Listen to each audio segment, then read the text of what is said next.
Okay, good afternoon, everybody, and welcome to the 2024 MUSA Smart Cities Practicum.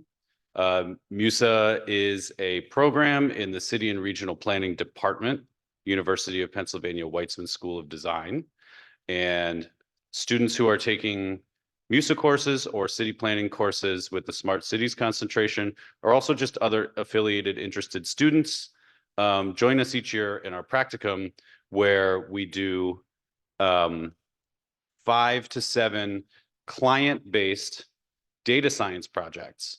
And the purpose of these projects is a little different than the kind of data science project that you might find in business school, for example, or in um, management consulting, because our students are learning to solve problems that deal with public goods, social problems, um, governments and nonprofit organizations, where the types of problems that you're looking into and the types of bottom lines that you're looking to optimize with your data solutions are very different than the dollars and cents ones that you might find in the business world. So this class is designed to be a little bit of a training ground for students who want to work in a consulting environment or maybe work on a project team at a government or a nonprofit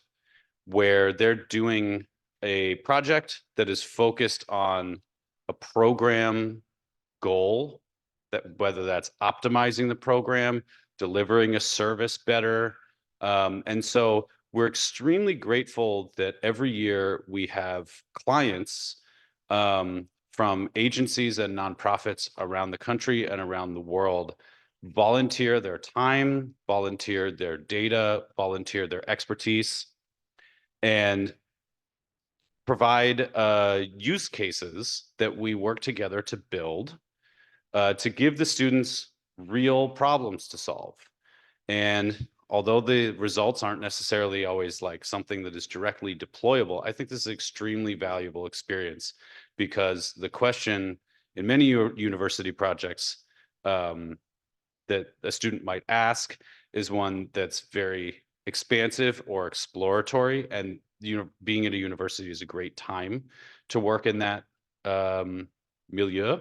However, if you're doing a project like this, when you work in an organization, you are trying to deliver a certain product or service, and the questions you ask, the way you model your data, the way you analyze things, and the way that you build your user products, which you will see is very much geared towards what a real person needs to know or how they need to do their job or think.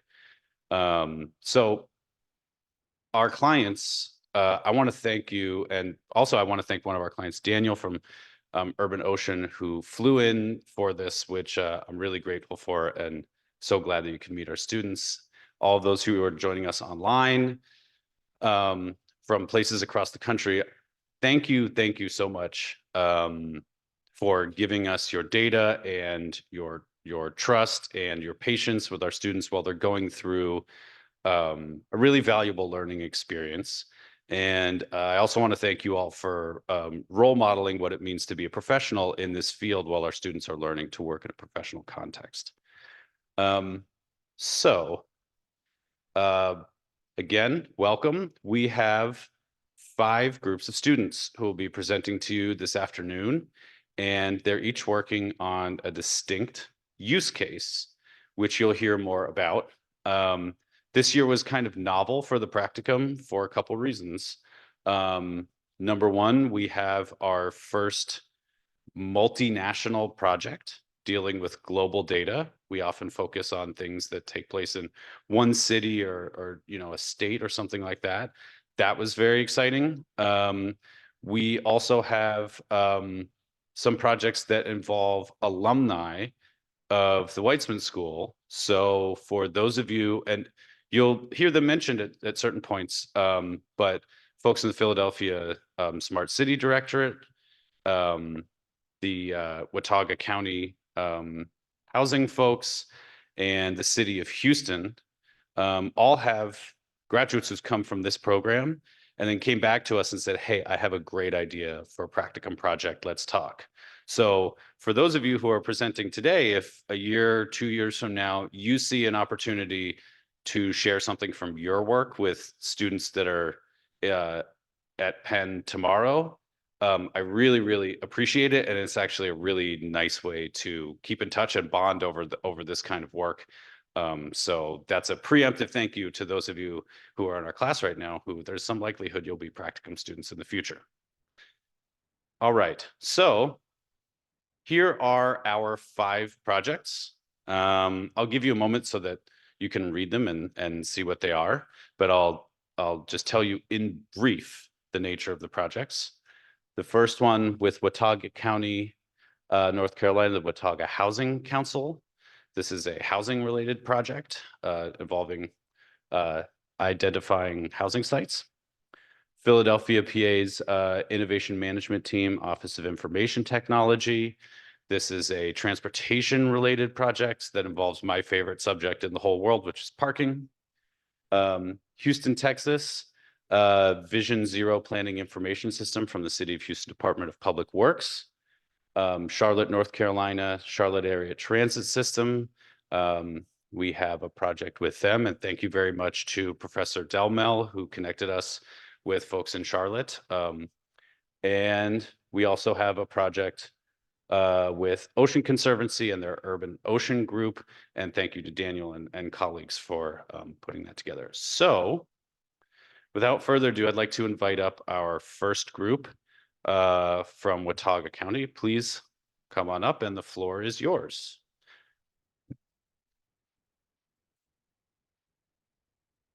So I'd like to mention, by the way, that each presentation will be followed. We have about 10 to 15 minutes for Q&A, so please hold your questions till the end of each presentation.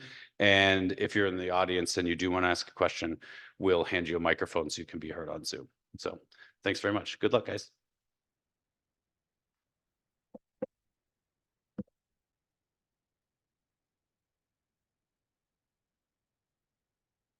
Okay, good afternoon. We're the Watauga Housing Council Group, and today we're going to talk about the challenges of identifying the suitable parcels for workforce house development and how we will address these problems.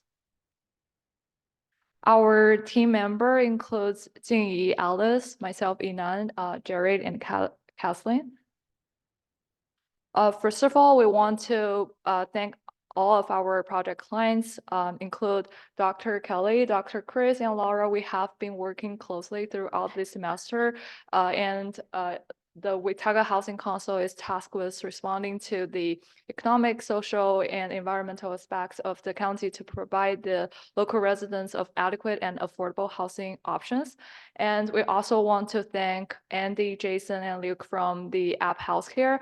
They have provided us the technical context of the septic permits permitting process, and we will talk it later. So for those of you who are not that familiar with Watauga County, it is located at the northwest corner of North Carolina.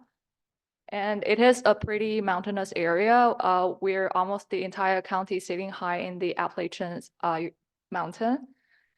And it is also the home to Appalachian State University, which is an important economic driver for both the city and the county. And it has also have become a very attractive vacation spot because of its rich natural landscape. So our main challenges here is that considering the like many regions across the country, Watauga County is facing an unaffordable housing crisis, which is projected to intensify in the near future. Because of its, the shortage is exacerbated by both the college student housing and the vacation rentals. Considering there are 30% of the total population of the county are college students, and this shortage is exacerbated by both of these residential housing options. Moreover, the relatively low income of the local residents, coupled with the rising rents and property prices, have also increased the decrease the housing affordability in the area. Tasked with responding to the social, economic, and environmental aspects of the county, the Housing Council of Watauga is aimed to provide adequate and affordable housing options for the local residents. They're currently considering a few strategic actions to respond to these challenges. For example, they're going to actively forming partnerships with the community organizations and local governments. They hope that these collaborations will leverage a broader pool of expertise, resources, and logistics support to develop more affordable housing options. And working closely with the developers to identify and prioritize the feasible sites of affordable housing. The council weighs many factors like location, accessibility, environmental impact, and potential for community integration into their decisions so that their decision could reflect both the immediate and long-term needs of the community, providing resilience and strategically place the housing where the community really needs. Unfortunately, identifying the suitable parcels for affordable housing is very challenging. There are currently over 47,000 parcels across the county, but most of them are in the landscape where it's very hardly to develop on. Extreme physical conditions such as very steep mountainous slope and varying soil type makes it very hard to develop on such land. And largely due to these conditions, there is currently no very efficient way of identifying the suitable parcels for development. So to address these challenges, we have developed an interactive, user-friendly application to help us identify the suitable parcel for workforce housing development. So the first question we sought to address is how do we quantify developability into a measurable unit for analysis? After speaking with our clients at the Watauga Housing Council and the septic permitting team at App Healthcare, we learned that due to the rural nature of the county, there's limited to no wastewater or sewage coverage. And because of this, a septic system is critical for new development. A septic permit is exclusively granted when a parcel satisfies the requirements for both land supply and development needs. With this in mind, septic permits have become the best proxy for parcel developability. For our analysis, we will be using the administrative record associated with septic permits as our key indicator for development.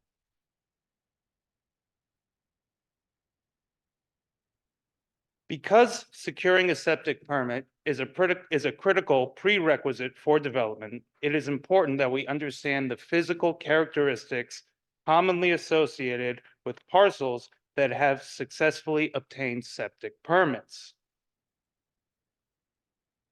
Excuse me.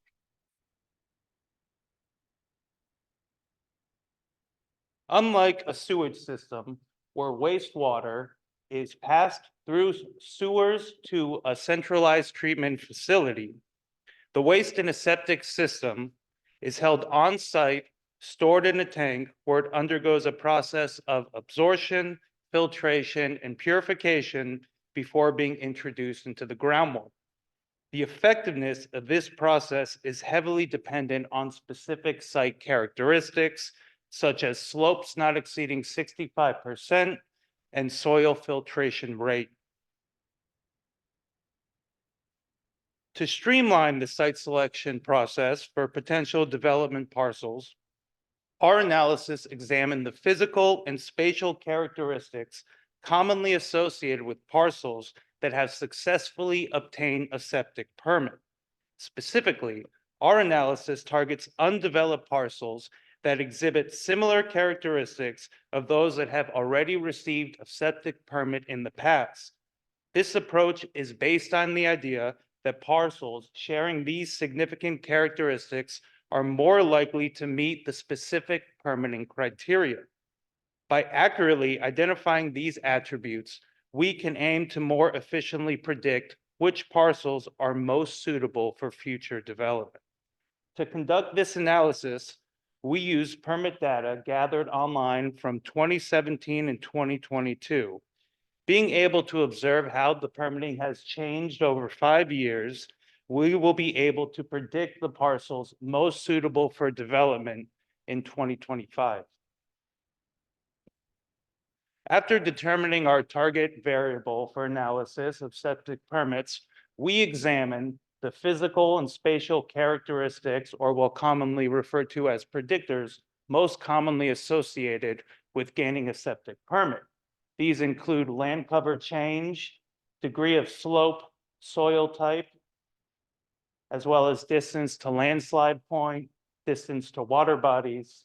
And then we also looked at other spatial characteristics, such as a spatial lag or distance to other previously granted septic permit parcels, as well as adjustments for inflation. Now Jinji will go through our modeling process.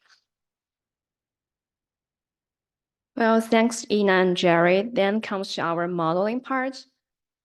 Here is a roadmap of our model. After the future engineering, we have to process our target variable. Just like Jared mentioned before, the target variable here is a septic system permits. However, because our clients say they want to know the probability of getting the permits, so the first step we did is to process the septic system permits. We changed them into the binary one, which means that we will mark all the parcels with a permit as 1 and the others without permit as 0. However, after making that, we find that only 0.5% of the parcels are with the ones. It is a kind of imbalanced data set. So the next step is to change it into the balanced data set, because the imbalanced data set will be bad to build up a perfect model. The next step for the oversampling, we try to oversample all the ones, which means the parcels with a permit to about 10%. And here is our final roadmap. After oversampling the data set, we start to build up a model. The first step is modeling choose. We choose a random forest model here because it works better for this kind of imbalanced data. And then we did a spatial cross-validation to check the generalization. And finally, we use our final model to get the probability prediction and identify the suitable land parcels. Here is the future significance of our model. The top ones could be simplified into these 3 categories: spatial lag, slope, and flow line. These 3 categories only align with our clients told us about the process, about how they identify the suitable parcels for septic systems. Here is the performance of our model. Because we want to identify the most suitable parcels for development, so we choose the 2 important figures. The first figure is called accuracy. Here, this accuracy means our model could correctly predict 90% permits. And the next figure is the true positive rate. This means that our model could correctly identify half of all the positive cases. We also did a spatial cross-validation to check the generalization. We can find that our model seems to perform better, especially for Central Watauga, especially for Bourne, which is in the center of this map. The Bourne is the largest city in Watauga. Here is our final prediction results. Interestingly, we can also see that the density of development seems to be higher in Bourne area and its surrounding area. It also aligns with the future urban expansion for this city. So now we'll go into our application development.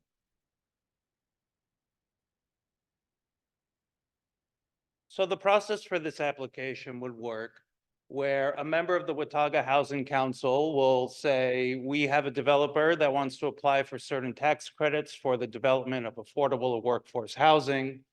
And in doing so, we need to expedite the process by finding the top 10 most suitable parcels for development. So they would log on to the application.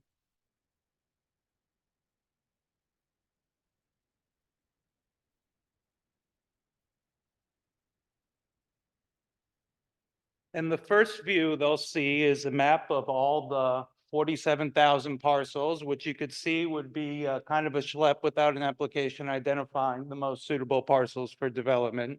And there are three layers. There's a initial parcel view, there's a development probability view, and here we could see the most suitable parcels for development rated by their likelihood of developability based on color. If we click on one of these parcels, we'll see common attributes associated with each parcel, which includes parcel ID, size of parcel, average slope, average maximum slope, distance to closest road, their development probability rate, and if the site has been developed or not. We then could further filter down by looking for parcels. Let's say we want to look for a site that's suitable for a multi-home development. We're going to need a parcel that's greater than 2 acres. So we could type in 3 acres over here and apply our filter.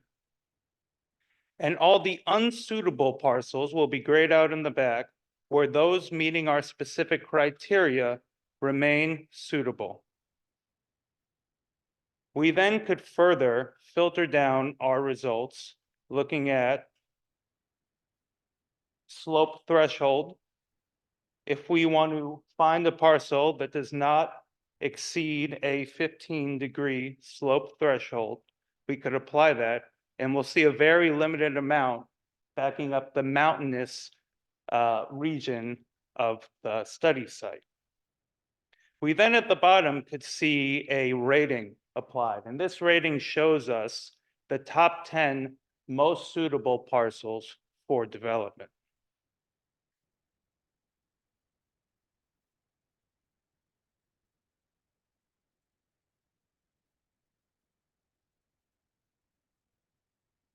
So in closing, we would like to again thank our clients for all their help at the Watauga Housing Council and App Health, without which we could not have developed this application or used any of this data. And we hope that this could be an instrumental tool in moving forward with the development of affordable housing in Watauga County and hopefully promoting a more equitable Watauga. Thank you.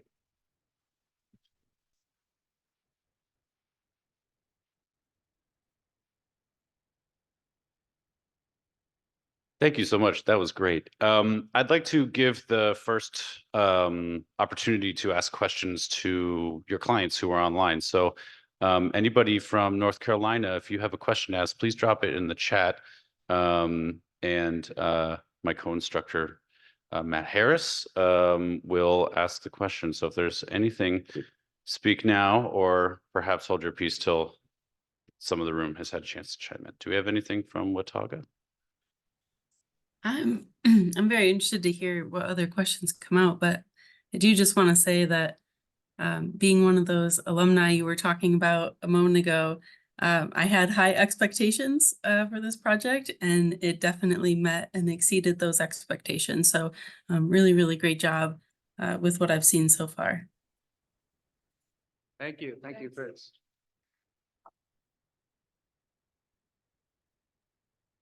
I also am from North Carolina and no questions for you, but like Chris, this is just incredibly exciting. I mean, you hit everything, the nail on the head in terms of the difficulty of finding suitable parcels for development, but this just makes it so much easier. We just had our quarterly meeting with all of our housing partners in the county today, and I can't wait for all of them to be able to see this and utilize this tool. So thank you. Kudos to you.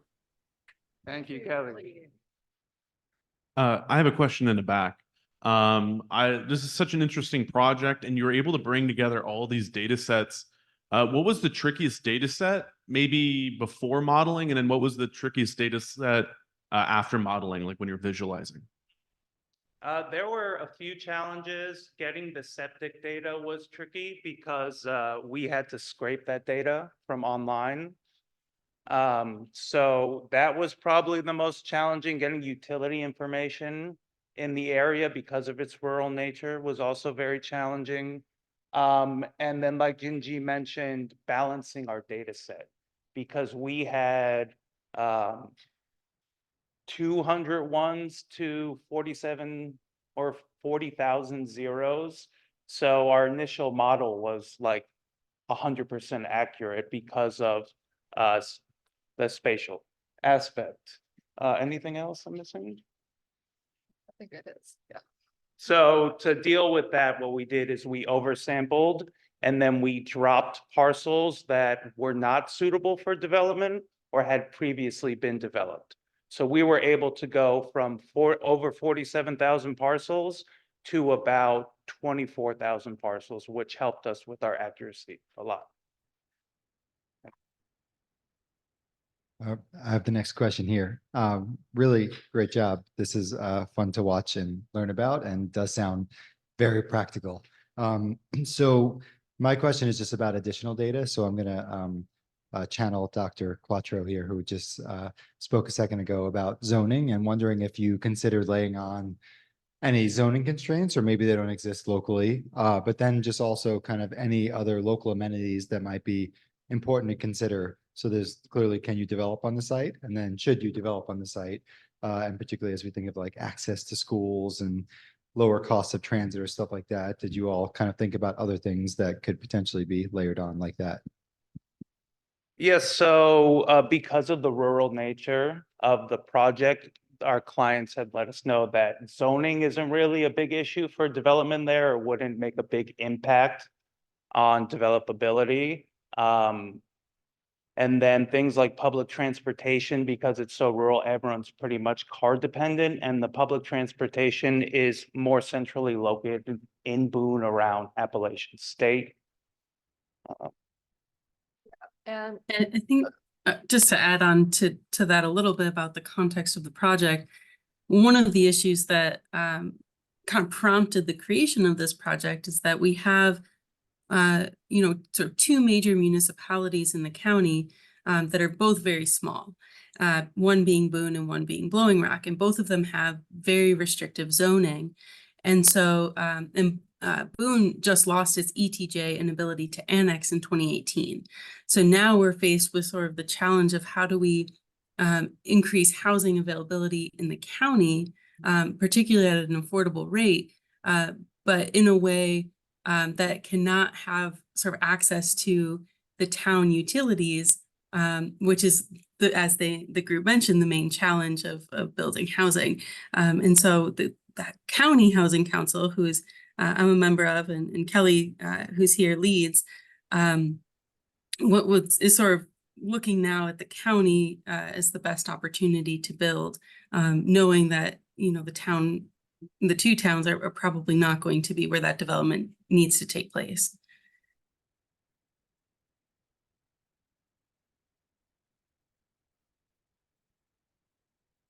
Other questions from the room? Oh, hi. Very nice job. I have a question. So in your modeling, I think you were modeling the septic tank probability, right? And you said you were able to get 50% of the ones. And I was wondering if you had thought about what other variables might be needed to catch the other 50%. So what else explains septic tanks in case I want to install one? I think it is a trade-off of the model's accuracy and the ability of generalization, because at the first time, our accuracy is pretty high, and like the false negative is also very low. That means like our model could accurately just use a lot of different features in the model and predict very accurately all of the true positive ones. But that also means like it has a lower ability of generalization of our model. So yeah, that is an outcome of a trade-off of these like two capability of the model. Yeah.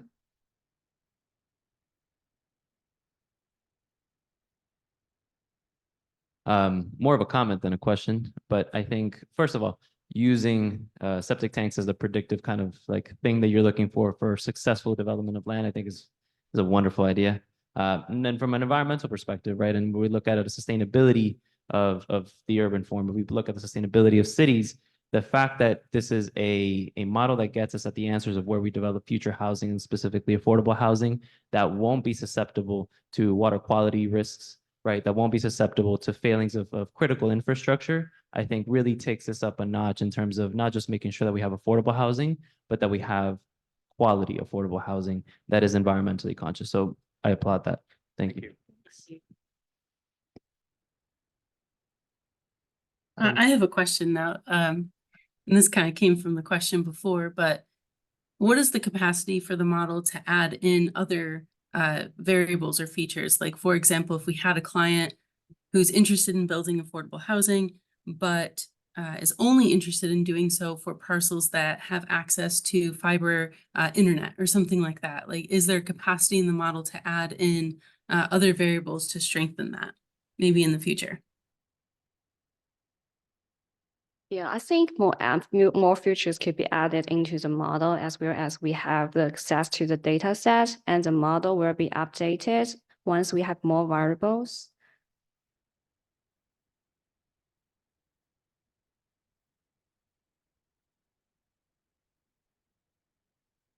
So when you were showing the map of the parcel sizes, it seemed like the parcels varied a lot in size. So I was curious, as you were like engineering features to represent the parcels, what challenges that might have presented and how you dealt with the varying size of the geographies. You mean, including the area, the size of the parcel into the features, or just?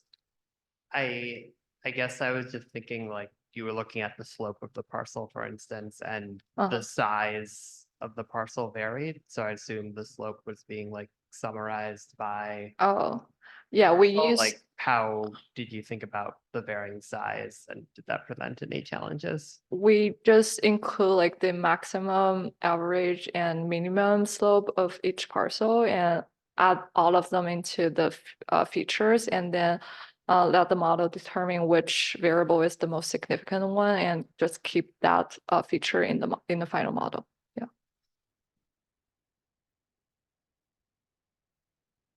I have a question, and I think this might be possibly our last one before we change over, but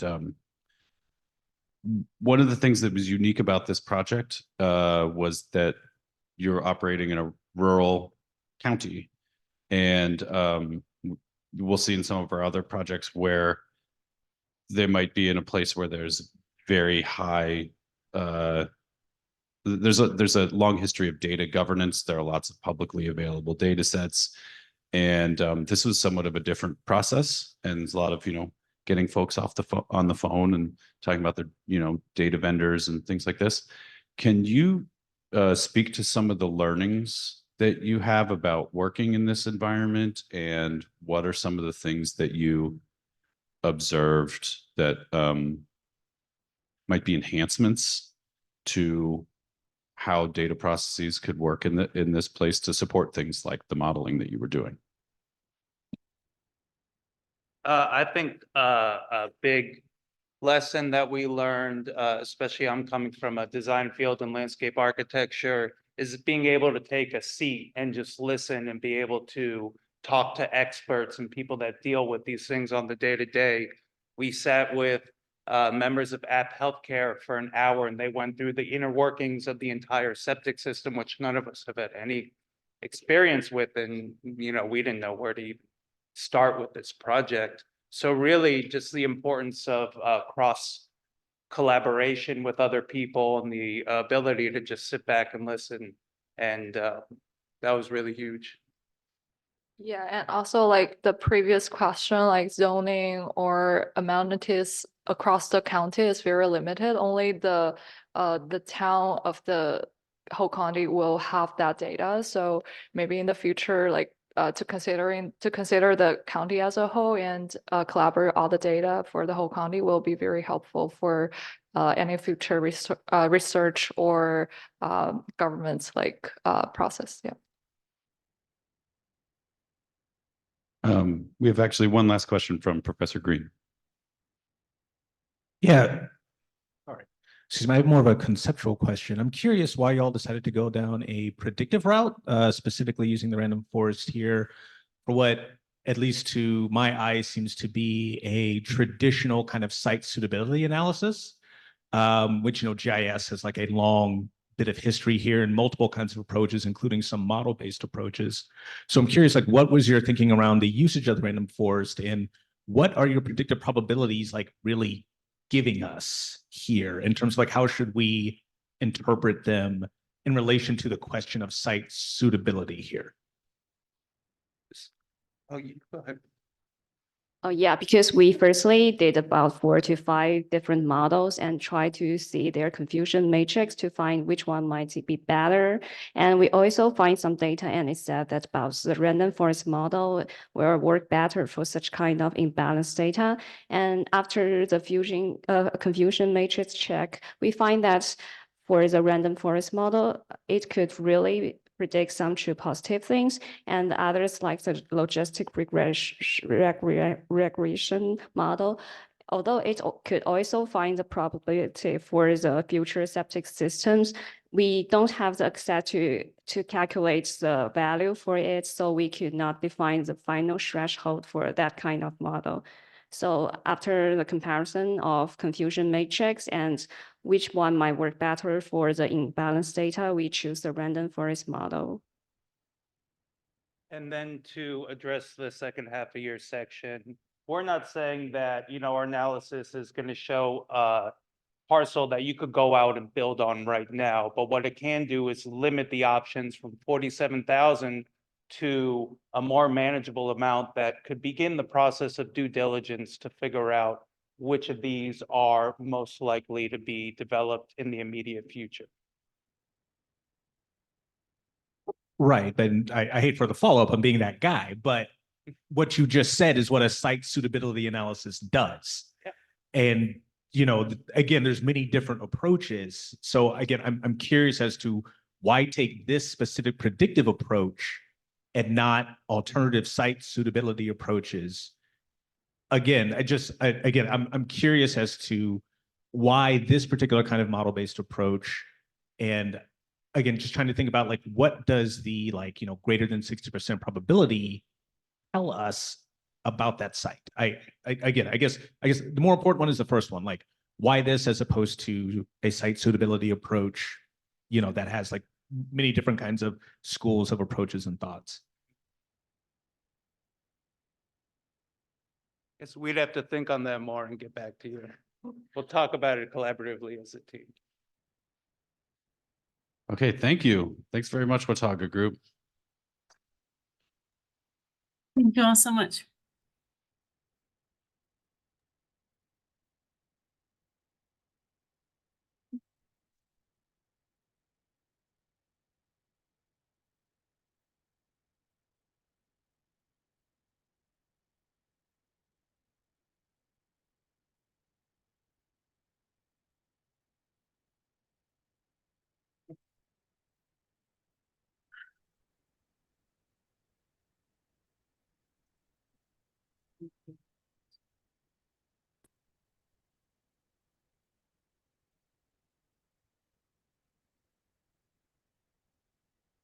And this one, okay, yeah, right?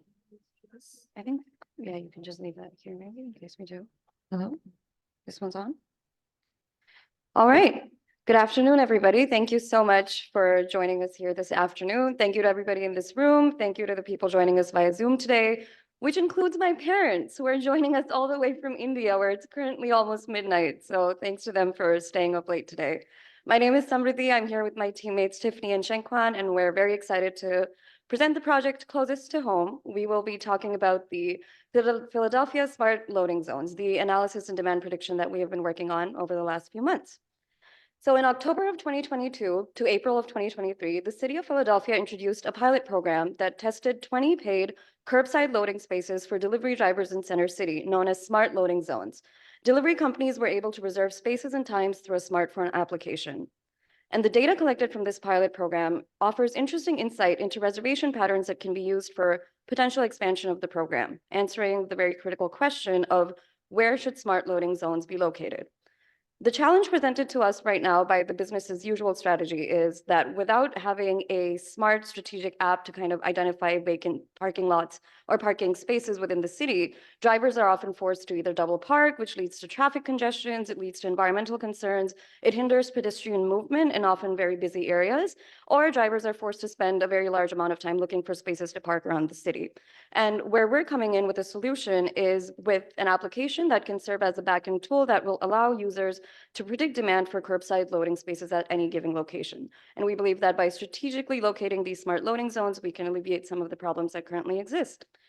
So we'd like to begin by thanking our clients, Akshay, Mia, and Chris, all of whom are working at the Smart Cities Department with the City of Philadelphia, and all of whom who happen to be graduates of this program.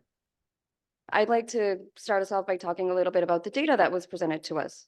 So our study area extends all over Center City, including certain parts of University City District, as long as one stretch along South Street. However, the pilot itself was conducted on a very small fraction of this entire area, extending between 6th and 13th Streets east to west, and Chestnut and Walnut Streets north to south. We can start by looking at the data that was given to us within this site area. The first amount of information we received was the booking data, which was the number of reservations made through the app. Our clients made it known to us at the beginning of our analysis that this data was severely underrepresentative of the actual number of people who ended up using these parking spaces. So in order to overcome that challenge, we decided to supplement our data with data from the Philadelphia Parking Authority, which included information about violations, which were instances of drivers using the spaces without previously having made a reservation. In addition to that, we also received a lot of curb data, which was point and linear assets located along each curb, such as trees and stop signs. By glancing at the graphs you can see on the bottom of the screen right now, it may be convincing you that Chestnut Street, out of the three that we were studying, happened to have the most number of reservations.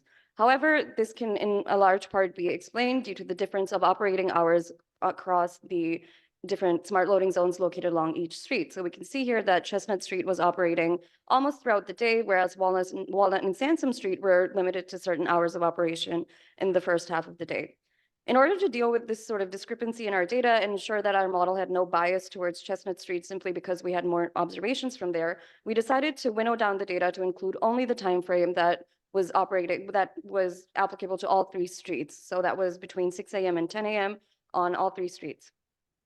So a more normalized view of our data looks something like this, where we can see that when we sort of condense our data to only include the hours in which all three streets were active, there seems to be a little bit more of an equitable distribution between the three streets and their operational usage. So for the next part, I would like to explain this by trying to ask all of you to get into the head of a driver, or if you're driving a delivery vehicle, what would influence your decision to stop along a curb? When we were trying to identify factors to include in our model, the first thing that came to mind was the distance to a particular amenity. So as a driver, I may be more keen on stopping next to retail if I have some purpose of being there loading and unloading stuff.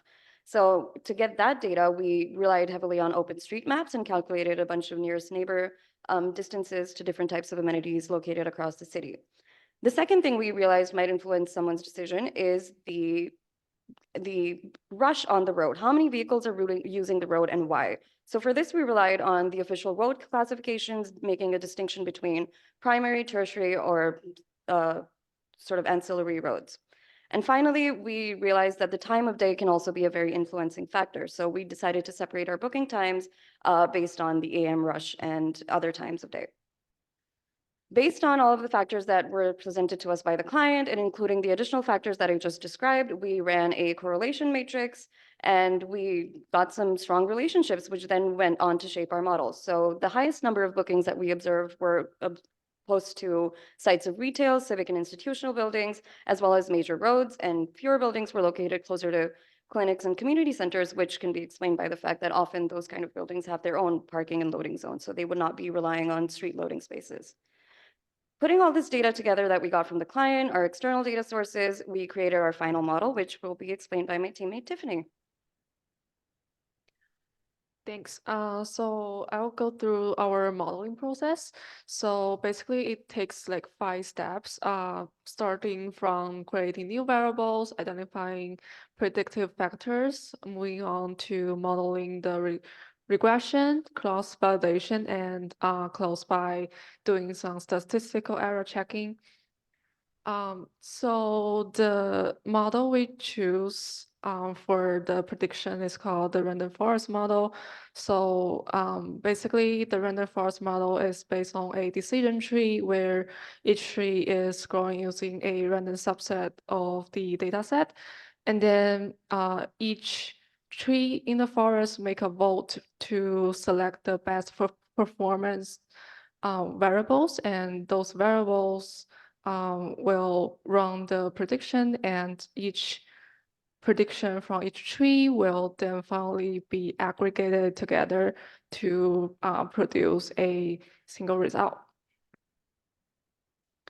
Looking at the model choices, so our dependent variable is booking events by week and day, and our independent variables are in 3 major categories. They are time, road class, and the nearest neighbors. So the nearest neighbors, including like the distance to the nearest amenities throughout the city, like retail, grocery stores, housing, and civic centers.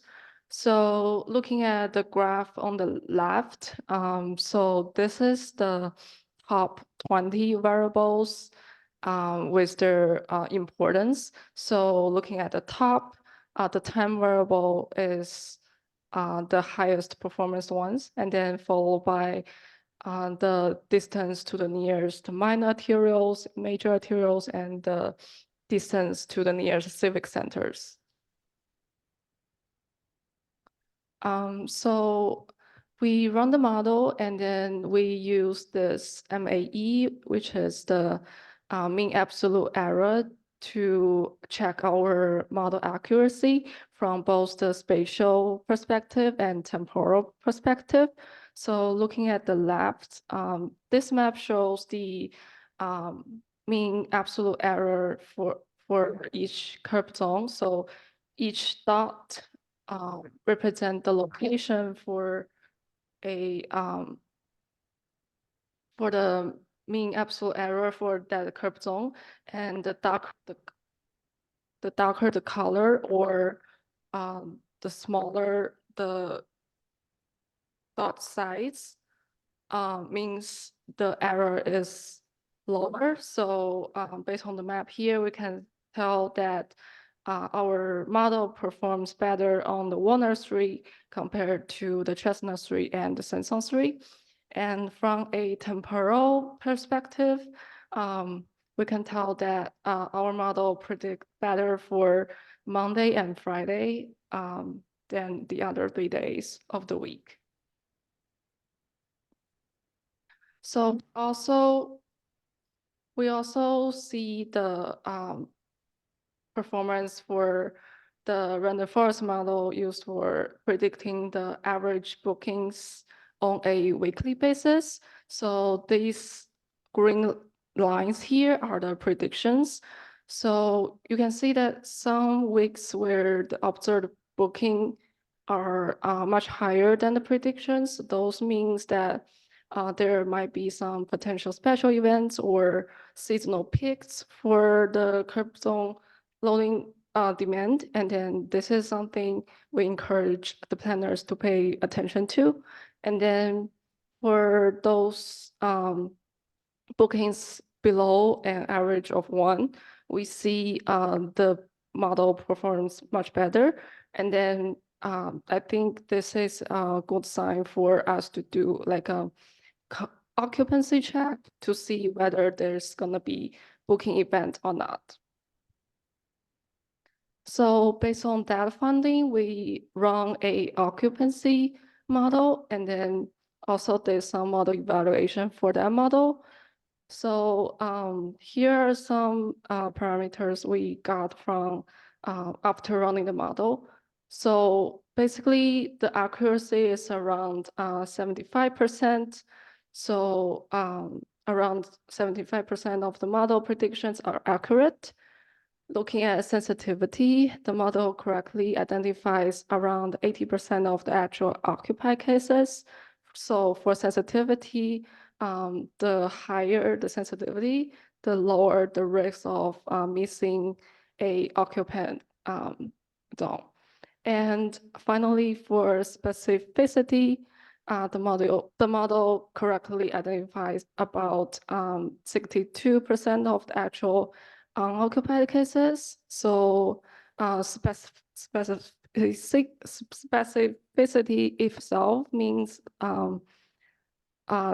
measures how the model performs when predict the occupied zones.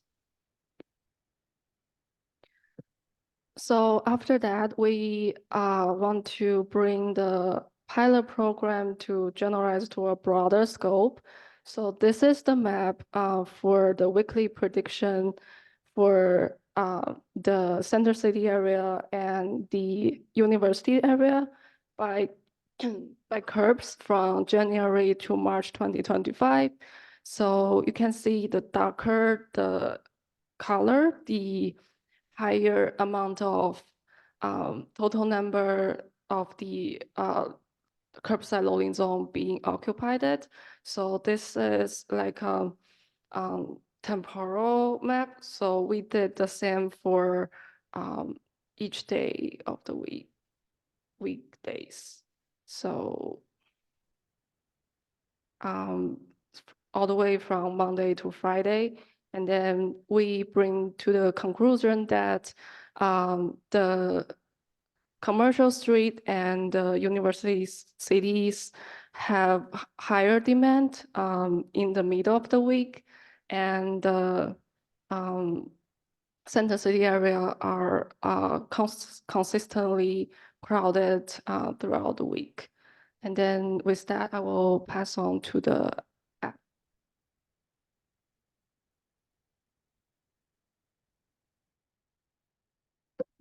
Okay, here I'm gonna walk you through the map step by step. So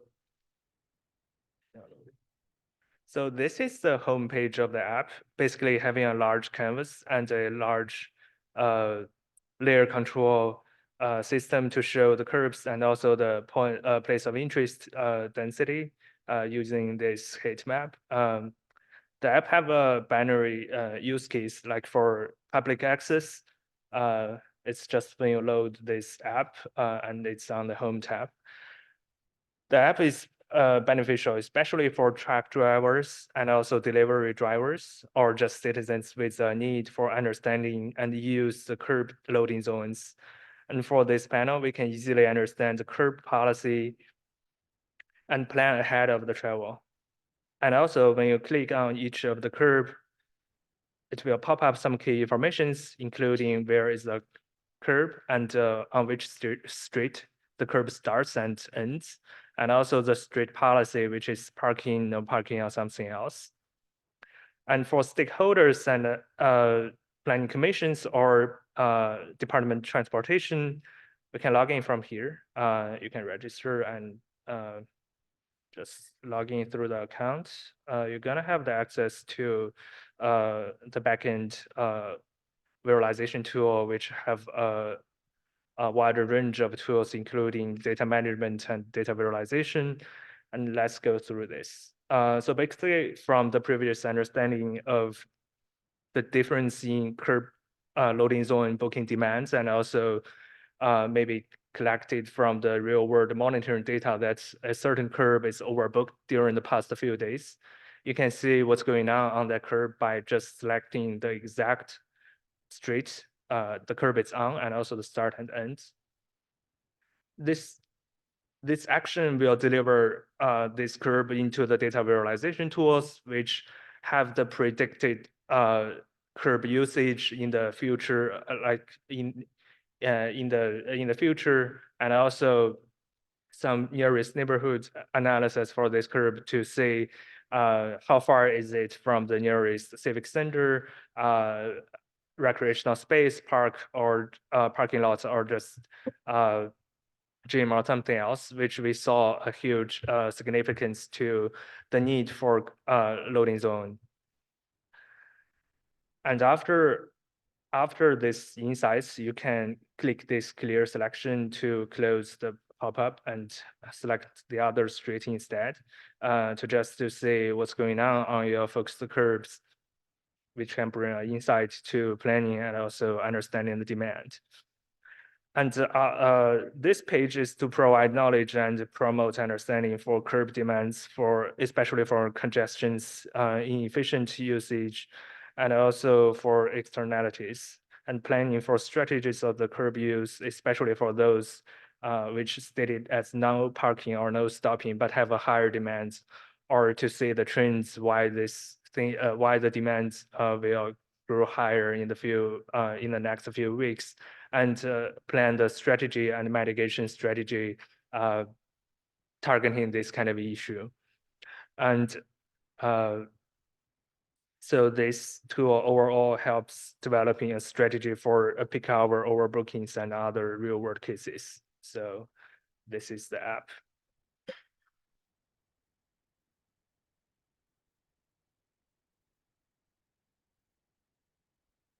So we also have some recommendations for refining the pilot program. So based on the data we got, we identified a few problems with their solutions. So first of all, we see there's no consistent operating hours for the current pilot program. So maybe some streets have like operating hours for the loading zones from only in the morning, and some are for like 24 hours, and some only in the afternoon. And a solution for that is to standardize the operating hours for all the curb zones, either throughout the entire day or during consistent peak periods. So we see that can help to improve the future demand prediction. And then we also see that the pilot program only operates in the center city area, so there's no data in diverse neighborhoods throughout the city. So a solution for that is to distribute the curb zone more broadly across the city and in different neighborhoods instead of just center city area. We also see that the pilot program only runs from October to April. So we hope to extend the duration of the pilot program and extend to different seasons to measure a broader data and use that for future predictions. And finally, we see there's a limited app usage for the pilot program. And by enhancing the visibility of the pilot app, we hope to get more drivers participate in this program, and maybe we can collaborate with more widely used application for integration or advertisement like Google Maps, and avoid the limitations of promoting a standalone new app for the pilot program. So in general, we want to collect more data spatially, temporally, and scalably to generalize more suitable results for future curb zone loading site zone predictions. Just as some final closing thoughts, if we had more time and more resources, a couple of things we would like to include would be working on our model's performance. We realize that it only performs well when the demand is low. With more time, we'd like to work on that a little bit more. And another thing that we contended with was the planning versus operational use case. So as Tiffany explained, we spoke to our clients about this quite a bit, and we would like to maybe support this research with another model that kind of focuses more heavily on the actual time that a vehicle spends in that loading zone versus just whether or not it's available. And that brings us to the end. Thank you, everybody. We're happy to take questions.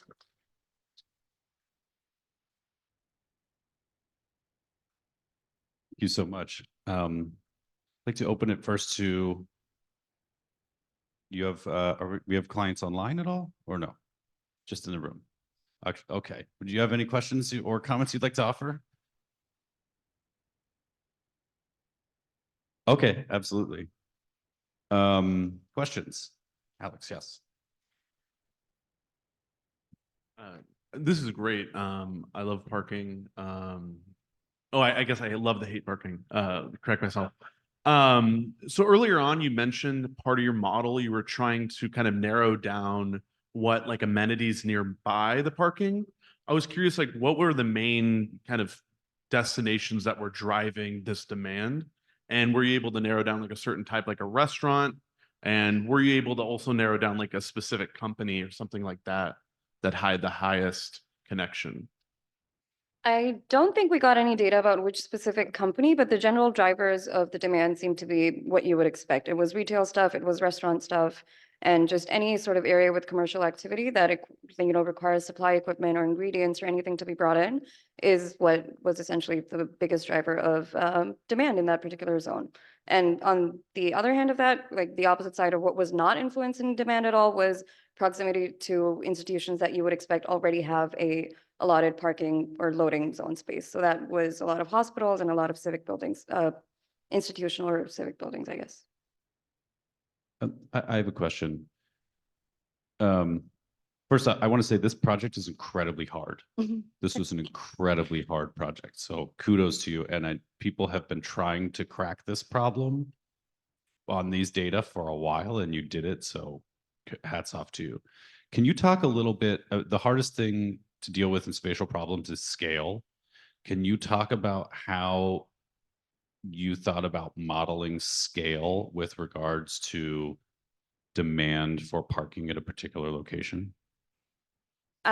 We started dubbing this data set the ever shrinking data set because every time we would just kind of start looking in between and trying to figure out what we could use and how we could kind of stretch it beyond what it represented, we ran into a lot of trouble, as you know.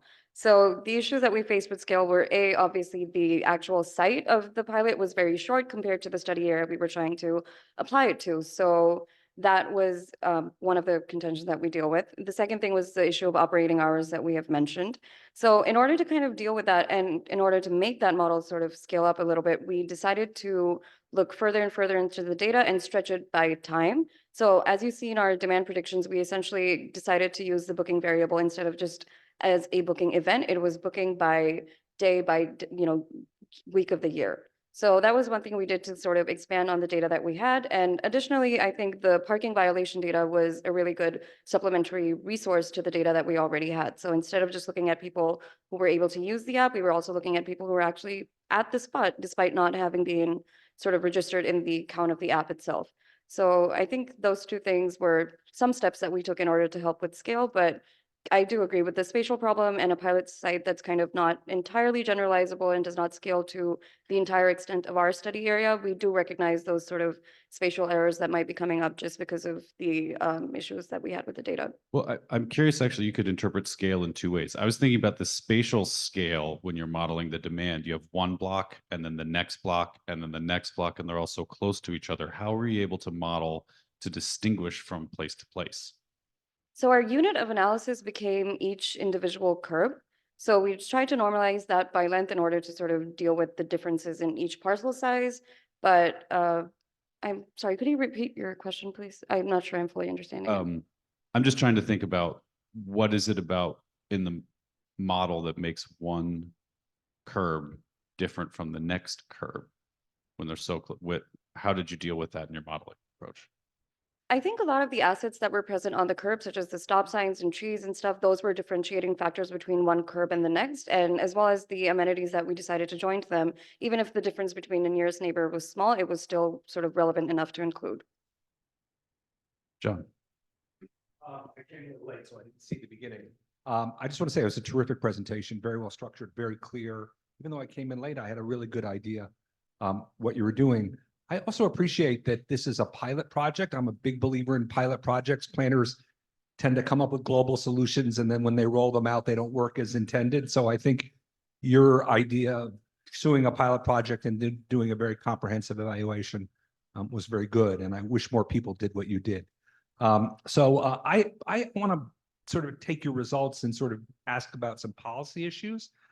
The first is, I got the modeling, but I want to ask, the first is in transportation, there's the idea of induced demand, which is when you increase supply, demand now finds it more convenient to use the facility and you actually end up increasing demand. In the real world, would that be a problem for the sort of phenomena you're studying? If you increase the availability of loading zones and the time and convenience, would that just cause more trucks to unload? And so that's my first question.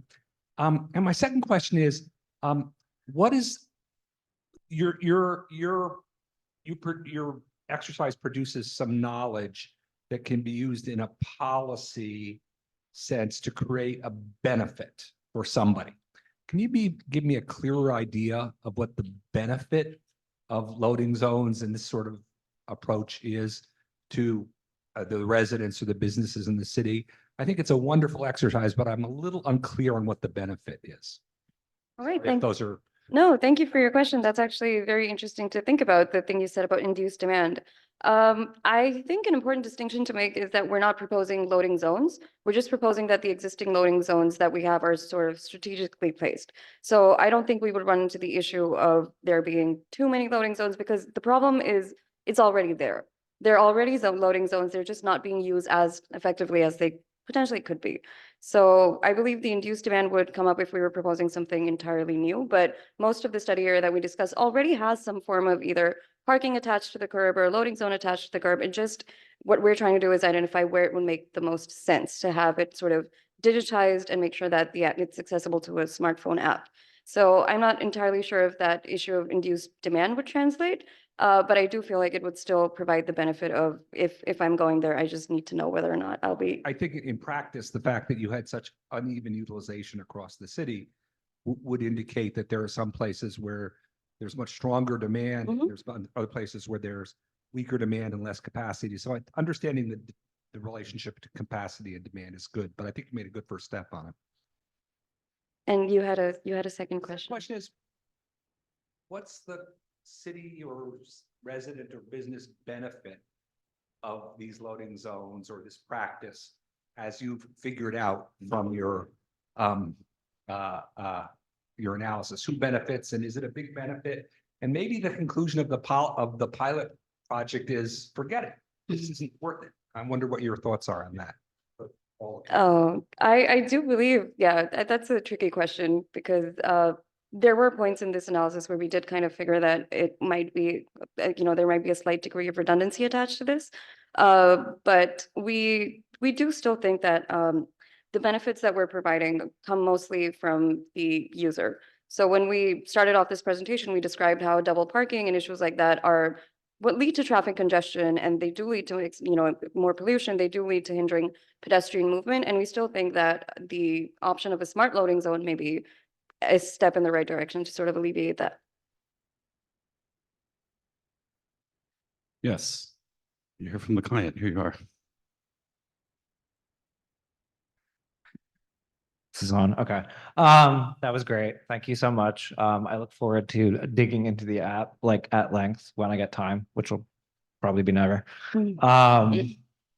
Hopefully soon though. So this is probably a question not fully in the wheelhouse of like what you learn in this program, but I want to bring you like a little outside of that, and it's a little in the vein of policy. So there's a chicken and egg situation here where you, as we have ran into, we don't have a lot of data. The granularity of the data is not high at all. The recency of the data in a lot of cases, if it's just in the big umbrella of things that are about mobility in the city, is often not very recent. And the tools that we would need to have data at the granularity that we want and at the recency that we want are tools that require a lot of political willpower to deploy. I mean, it would be either we need people to use the app in a very widespread fashion, and there needs to be high uptake, and then we would get data about parking that way, or we deploy cameras everywhere and AI. We pay a vendor a lot of money to tell us what the heck is going on our streets. And I guess my question for you is, I think the ideal state is that we have holistic teamwork between all kinds of city departments and vendors and stuff and city council to have a variety of technologies deployed so that we have that granular data. There can be effective enforcement, effective policies, and in fact, effective planning of zoning and stuff like that, all based on a whole wide array of data. How would you, based on your learnings from this project convey that to city council who may not be interested like in data for data's sake? Okay, I think how we would make this more sort of palatable to the forces that be who might not be as interested in data science as we are, I think we would just make the case for better quality of life for the residents, better quality of life for pedestrians, less sort of traffic congestion. I think we would lean on those sort of feelings more than actual hardcore quantitative evidence, which we do have. But I think if we were making a political sort of case for this, we would have to stress more on what residents would get out of this, which is sort of what we've loosely described, but we would potentially flesh that out more in terms of what it would mean for citizens if we were making it more of a policy structured brief.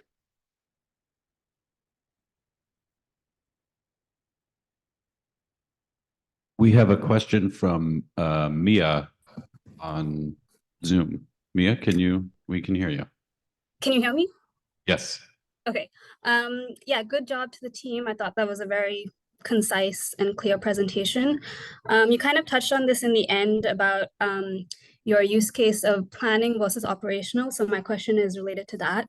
I understand the interventions that could come from this in a long-term perspective, and I was wondering if you guys had thought through if the solution could have any short-term interventions, like operationally, and what those would be. I think the first thing that we would do to make this, make the use case a little bit more operational than strictly academic or planning based that we have right now would be to work on our model a little bit more and make it interactive enough to allow the users to include more specific factors that they would like to include in their analysis. So for example, right now, our app is essentially functioning based on a pre-baked model, based on factors that we have decided that are, have the sort of strongest influence on demand, which is it makes sense because we have done sort of rigorous analysis behind that, and that's how we've come to decide these factors. But if I put myself in the shoes of someone who's working on more operational stuff, I think I would like to see how this demand is specifically influenced by, let's say, a new development that I have an interest in that is coming up. So I think we would like to include components like that into our app and allow users a little bit more flexibility in terms of what they're trying to visualize and what they're trying to understand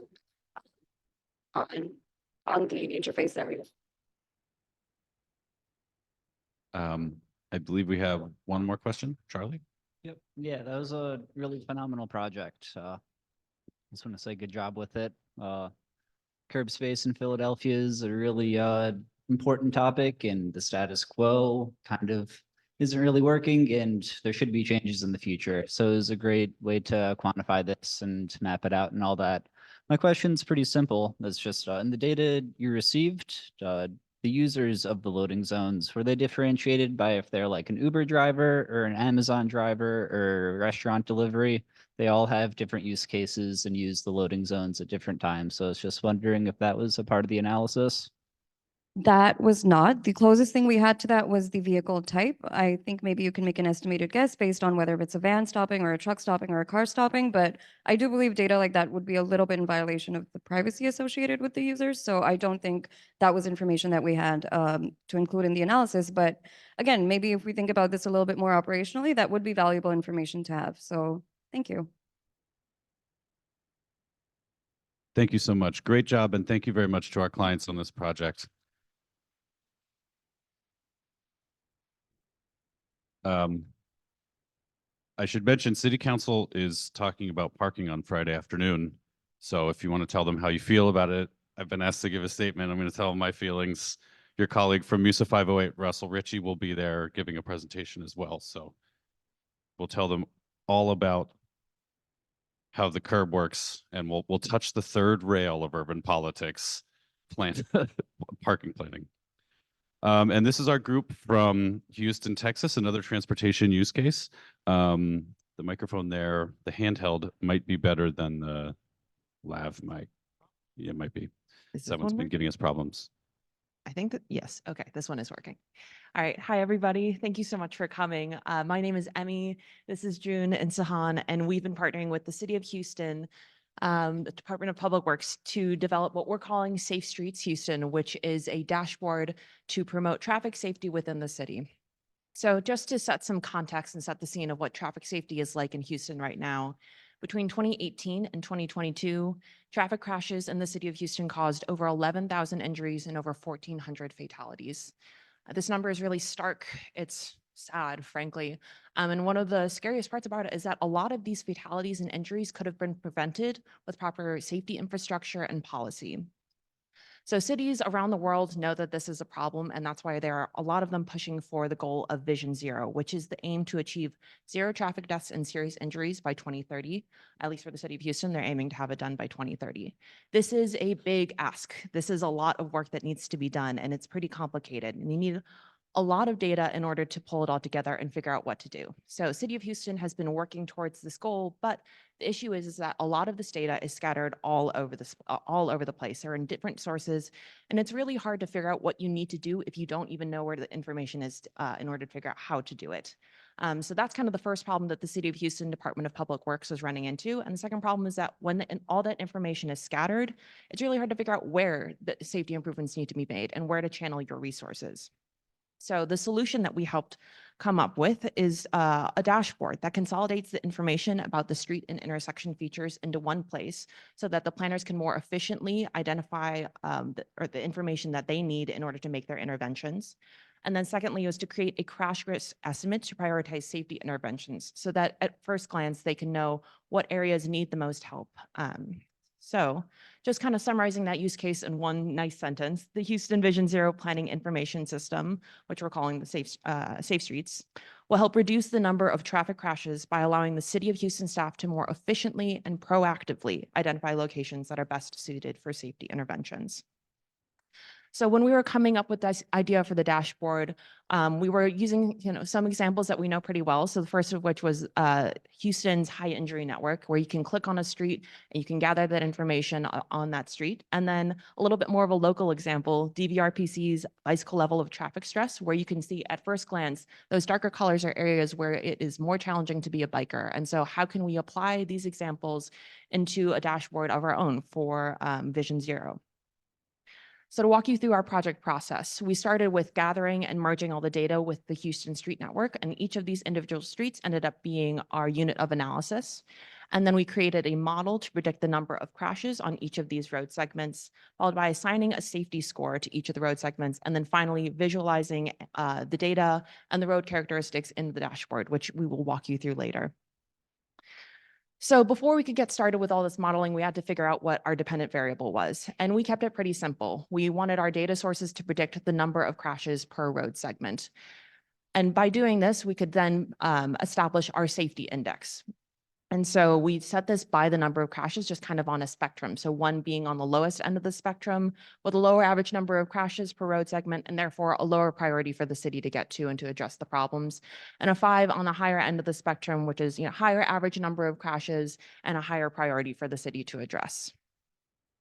The data sources that we pulled in order to create this model and to predict the number of crashes included information about the road and network characteristics, demographic and jobs data, amenities data, and then just other miscellaneous data, including number of crashes from 2014 to 2023 and various regions around the city. So if we dig in a little bit into this data, we wanted to kind of give you all a preview of what we think is kind of going on and what is affecting the number of crashes that go into our model. And so if we look at first at this crash distribution, we're noticing that there are a ton more crashes located in downtown Houston. And so this is kind of an idea of what we should be looking for in our model when we look at our safety index. Are we seeing that the areas in downtown Houston have the highest priority? And then if that's true, then we can think that our model is doing pretty well.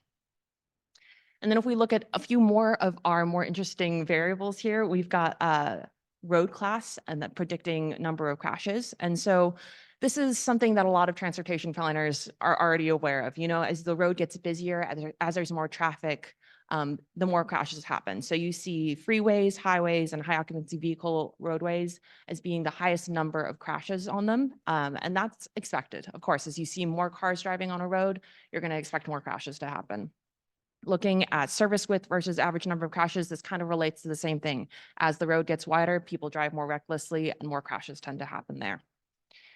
And then demographics, we wanted to talk about this briefly because it was kind of interesting to us that we didn't see a super strong relationship between the number of crashes and demographics. But one of the things that we were able to pull out was that the fewer drive alone commuters, the fewer commuters who are driving alone by car to work, the higher number of crashes. And this is telling us that in areas where there are a lot of residential areas, or like, people who are living on their nice smaller streets, there's a fewer number of crashes, just given that the infrastructure is probably less car oriented. And so we're looking for the areas that are a little bit less person oriented as areas to target for safety interventions. So now we kind of walked you through some of these data sources. I'm going to pass this off to June, who is going to talk about our model building process. Thank you. So we tried two different methods, random forest and XGBoost. Random forest uses lots of decision trees to figure out answers, and each tree looks at different parts of the data, which helps it make better guesses. And XGBoost is a machine learning algorithm that uses many decision trees to create a powerful prediction model. And it works by building new trees to correct errors from previous ones and gradually improving performance. So we created our model using Tidy Model, which is a package to create machine learning models. We tried various options to find the best model and the best option for the project. The table here is the result. You don't need to be scared of all these numbers here. This is just to demonstrate that we tried various options. And what we have to care about is that on the first row of the random forest has the highest accuracy. And here's the plot of the variable importance from the trained model. Surprisingly, bus stops have the highest coefficient with the crash. It can be related to the traffic volume since bus routes cover areas with high transportation needs. And also it can possibly caused by traffic behavior around the bus stop when passengers are boarding. Second highest is road class. As Amy mentioned before, the type of the road has great correlation with the crashes. And looking at this error plot, it seems that our model did a pretty good job in prediction. Since the safety index ranges from 1 to 5, the maximum absolute error that can go is the highest absolute error it can be is 4, but the maximum absolute error of our model is 2, and only 315 road segments got those errors. And this is the map we made using the error data. The orange and red colors are the road segments with errors. Honestly, they are distributed without any pattern. So my guess is that this is because of the limitations of our model. Although we used many variables for the prediction, driving is a human activity. So the model was not able to predict unknown and unpredictable human factors. But still, we have a great model, and using our best options, we ran the model. We got the prediction of the number of crashes, and we set the rank into 5 ranks. And the model predicted a total of 105 high-risk segments. And this is our final product, the Houston Safety Index. The safety index ranges from 1 to 5. And as shown below, 1, the blue color, is the safest, and 5, red color, is the road segments that are predicted to have the most crashes. Orange and red colored road segments need particular attention as they are predicted to be highly dangerous roads.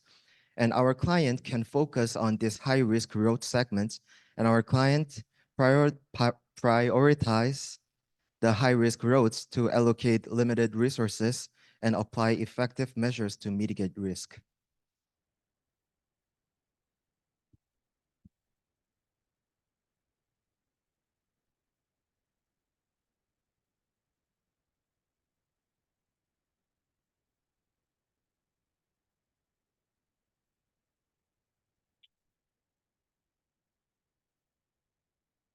Okay, so today I'm the city planner in the City of Houston Department of Public Works, And today, my goal using this application is to identify, prioritize the roads to reduce crashes to protect the pedestrian safety.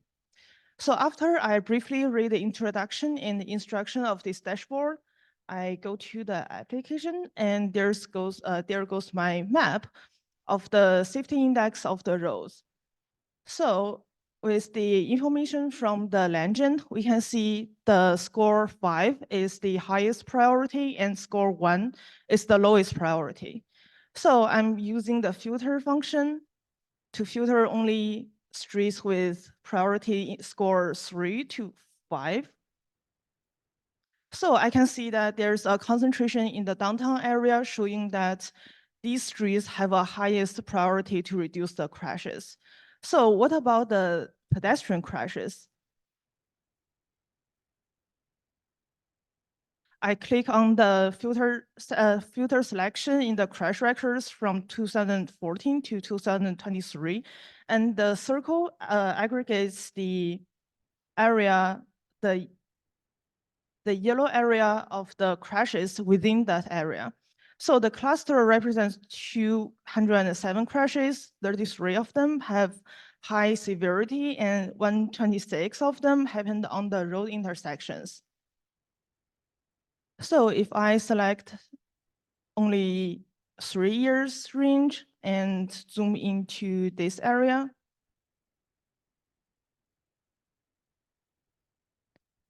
so it shows the individual points of each crash. And for example, if I click the crash here, so it shows the crashes, it shows the crash happened on 1796 Millam Street on 2020. And there are some properties of this crash showing that there is only 1 injury and 1 pedestrian involved. So if I click on the Google Street View,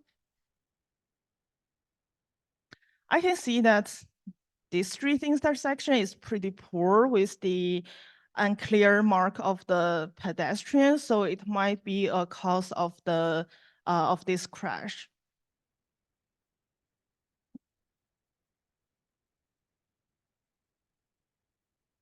So going back to our dashboard, I identify some roads here in downtown area, and I need to have these roads in this area to discuss with my coworkers of how to develop the strategies of reducing the crashes.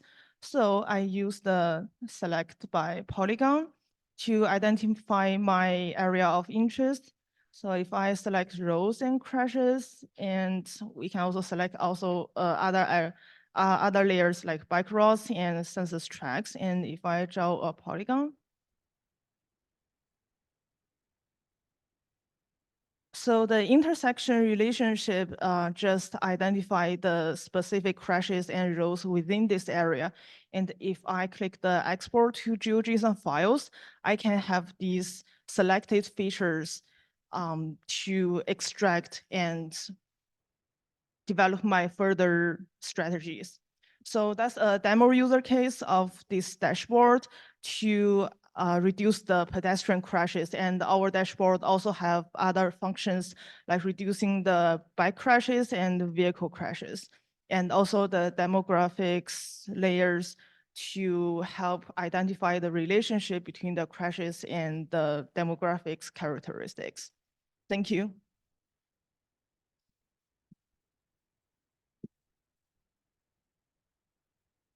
Thank you so much. That was great. We have Virginia and Itai from Houston on the Zoom. I figure I can turn it over to the two of you to ask some questions or make some comments.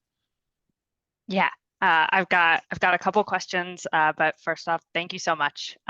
We really enjoyed working with you, and this is immediately something I could see being a really useful way to look at our citywide crash data that, as you stated in your problem, there's so much of it that something that can help us kind of synthesize things is really, really helpful. So thank you for that. My biggest question overall about this is about crash severity. So often it's really important because we have so many crashes in the city of Houston to really prioritize crashes by their severity, thinking about those serious injury and fatal crashes in particular. So I'd love to hear a little more about how this tool in particular and the model can help us prioritize by crash severity. I know you included features like pedestrian or bicycle involved, and that's also really useful. We really want to think about our vulnerable road users. But yeah, the severity of crashes is something I'd like to hear more about what this can do. Yeah, so the crash data that we actually got from you all pretty much only included serious injuries and fatalities with those crashes. And so that's the kind of data that we had to pull from. And so when we were building our model, we were able to separate it out and separate it by crashes that involved serious injuries or crashes that involved fatalities. But we don't have currently a factor in it that can kind of scale by the severity when you look at the model itself. It's just kind of a contributing factor to figure out, which ones are, what is a part of the number of crashes overall. I don't know if you all have anything to add to that. Great. If there's nothing else there, I have just a couple other things. The bus stop relationship was really interesting, that you saw a relationship between the number of crashes and bus stops. And I think you nailed it. What's happening there is that bus stop is actually a better indicator of kind of traffic volumes, that those are highest capacity, highest traffic volume roadways, and that's where bus routes are.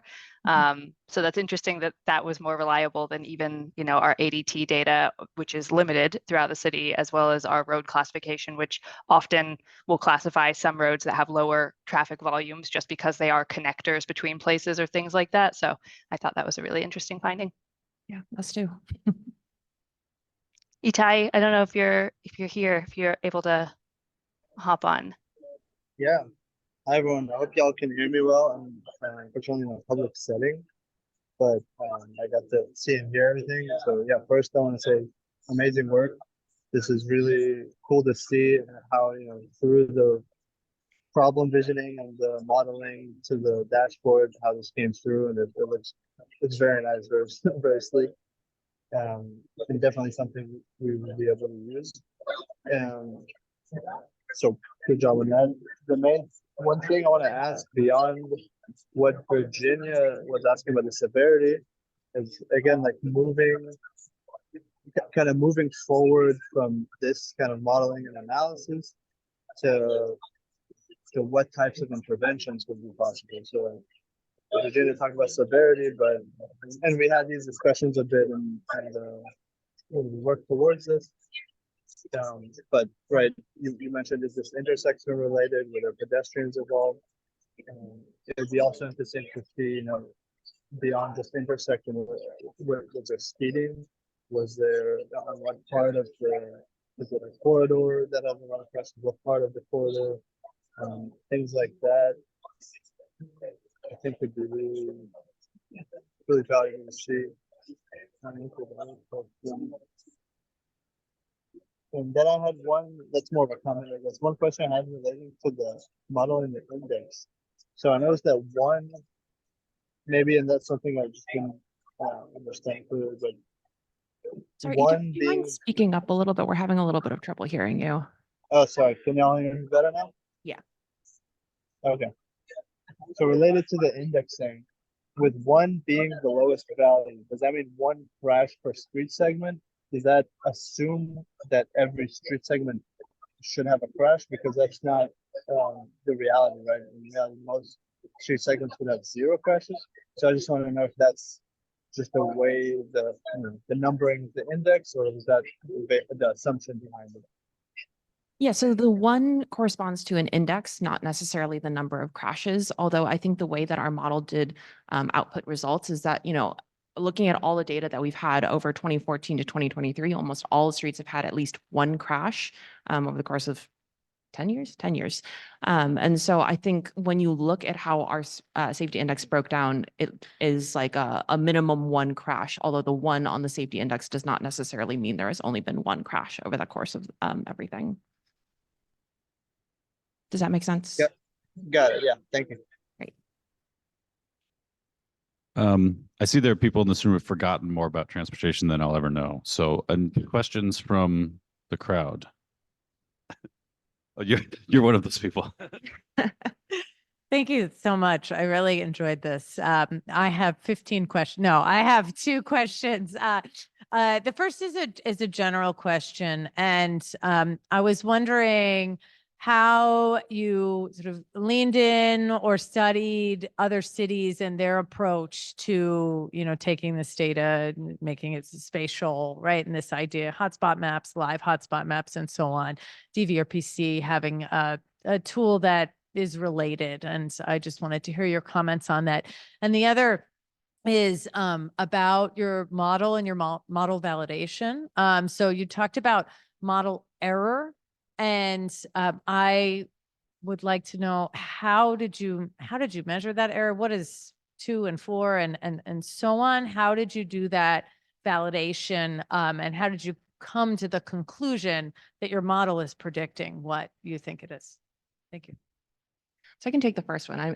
We kind of covered a little bit in our slides, but we were looking at a lot of these other dashboards that these cities have. And I mean, it's not uncommon to see this around. And so especially, I think I was particularly inspired by DVRPC's bicycle level of stress. I think that's a really kind of beautiful way of looking at the city from this very specific perspective. And so I think we took a lot of inspiration from that. But, Houston already has some existing tools, like we saw with the high injury network. And so it's really trying to find a way to fold all of those pieces together in order to show the information that the planners really need. And so, there's a lot of good inspiration out there. I'm glad we could have pulled from what's already out there and make something that's hopefully pretty useful. But I'll pass on the modeling questions to June, because I don't know. Okay, so for the model error, the error is subtract from the rank from the actual crashes minus our prediction safety index. So we already have the crash data, and we also rank those crash data into in the range of 1 to 5. So we subtract our prediction rank from the actual crash rank. So that is the error. Does it make sense?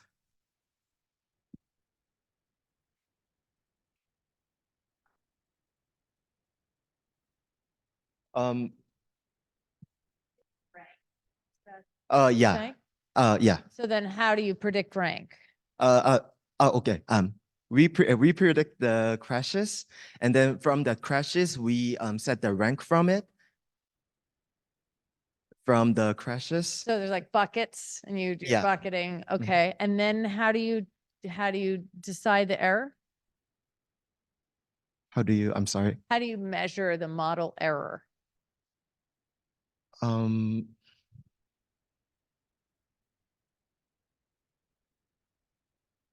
Yeah.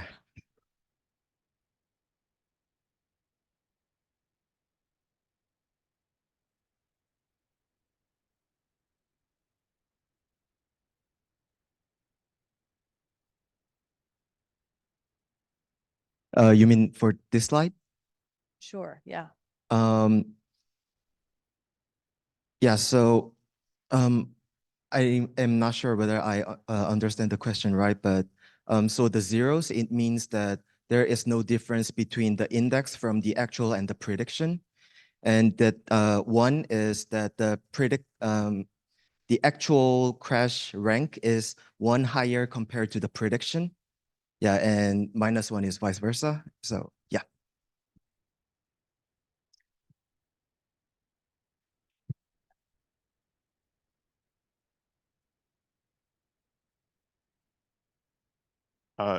Thanks, guys. That was great. To tag along what Professor Ryerson just said, could you explain how you guys index the different crashes first? You mean for the final model? Or for just how did you put the number of crashes into the different buckets? Oh, I see. Great. Thank you. Yeah, so we have those kind of numbers right beneath. And so we thought about doing it based off of quantiles or trying to find a way that like splits it up more evenly into buckets. But in the end, we kind of using like the more putting on our planner hats.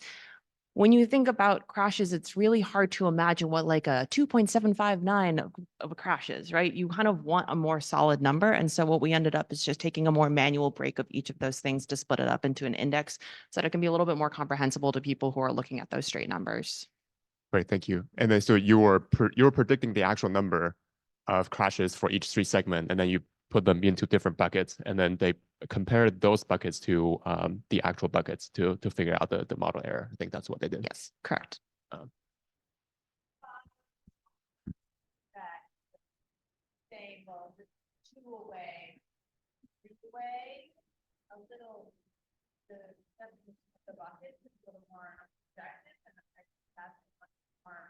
Quantitative plan, right? Because when we think about, we're thinking about things on scale and not in this quantitative way. So,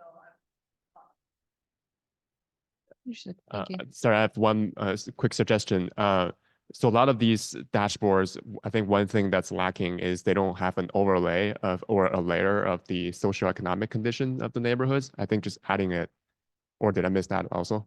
I think we've got that right up here, and we've got population so far, vehicle ownership, commuter type. This is other information that we can add.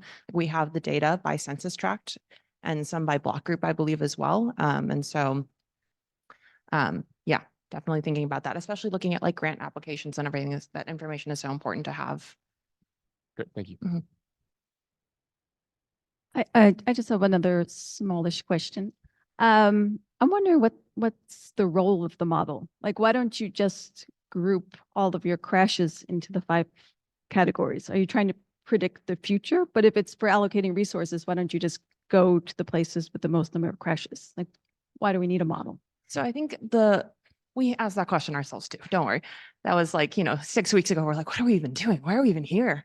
So the conclusion that we really came to is Houston is changing, right? We're looking at, they're extending their metro lines. The population is growing. We saw hubs like Amazon coming in, Tesla coming in. There's the population itself is changing. The places that are developing are changing. And so we wanted to make a model that where you could switch those variables around and see, okay, if population is going to be increasing in this census tract, if the number of employees is increasing in this census tract, how is that going to affect the crashes in the whole city?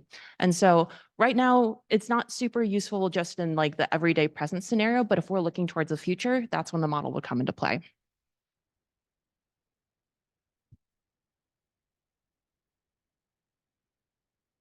Yeah, I found myself having mixed reactions to this. On the one hand, I really want to compliment you for taking this on because a lot of crash analysis don't have sufficient numbers of observations to really hone in on the predictive factors. They just end up being too idiosyncratic, and taking on a place with a large number of segments and a large number of crashes is extra ambitious, and I appreciate that effort.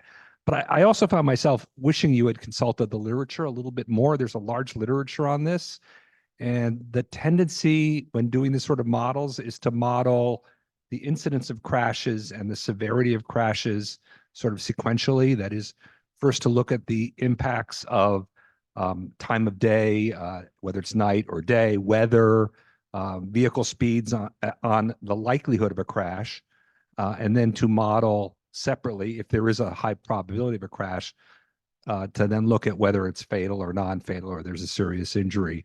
And I wonder if you thought about that and it's sort of dividing it into 2 stages, because I think you framed it correctly at the beginning, which is the incidence here is really the fatalities, perhaps more so than crashes, particularly in cities that are very congested. There are a lot of fender benders that don't wind up in fatalities, and I think that's the sort of thing you need to pay attention to. So I wonder why you didn't make that distinction. Yeah, so when we were doing our initial research, that was kind of something that we saw coming up a lot of times too, is that people taking into play the weather and the time of day and all that. And that is information that we thought about, but then when we were thinking about the project overall and the purpose of, what the Department of Public Works is trying to do, they're looking for infrastructure interventions. And that doesn't really depend so much on the time of day or the weather. We want them to be able to figure out just by straight number or by number of fatalities or crashes, what needs to work, not just if it's raining, does this need help? Is if there are people on the road, does this need help?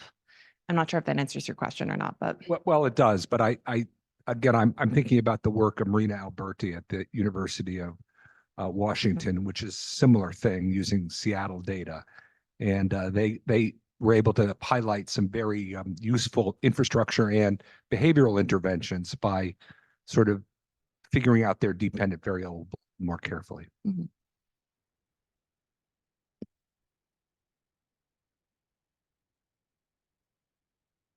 I think just based on the timeline, that'll have to be our last one for this group. Thank you so much. I really appreciate the work, and thank you very much to our client. Who is our next group? All right, awesome.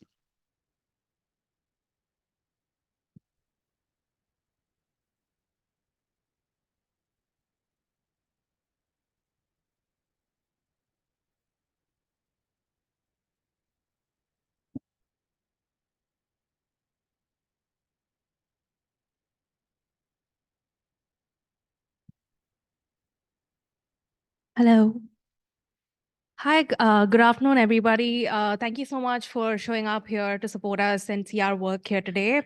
I am Roshni Ganesh, and with me are Teresa, Jonathan, and Jingy. And we are here to present to you Stopwatch Charlotte, which is a data-driven framework to correct underperforming transit stops in Charlotte, North Carolina. Our clients for this project are the Charlotte Area Transit System, who have very kindly given us the data needed and the time needed, who've engaged in multiple conversations with us for us to be able to put up our work today. So we would like to say thank you. And with that, let's get right into it.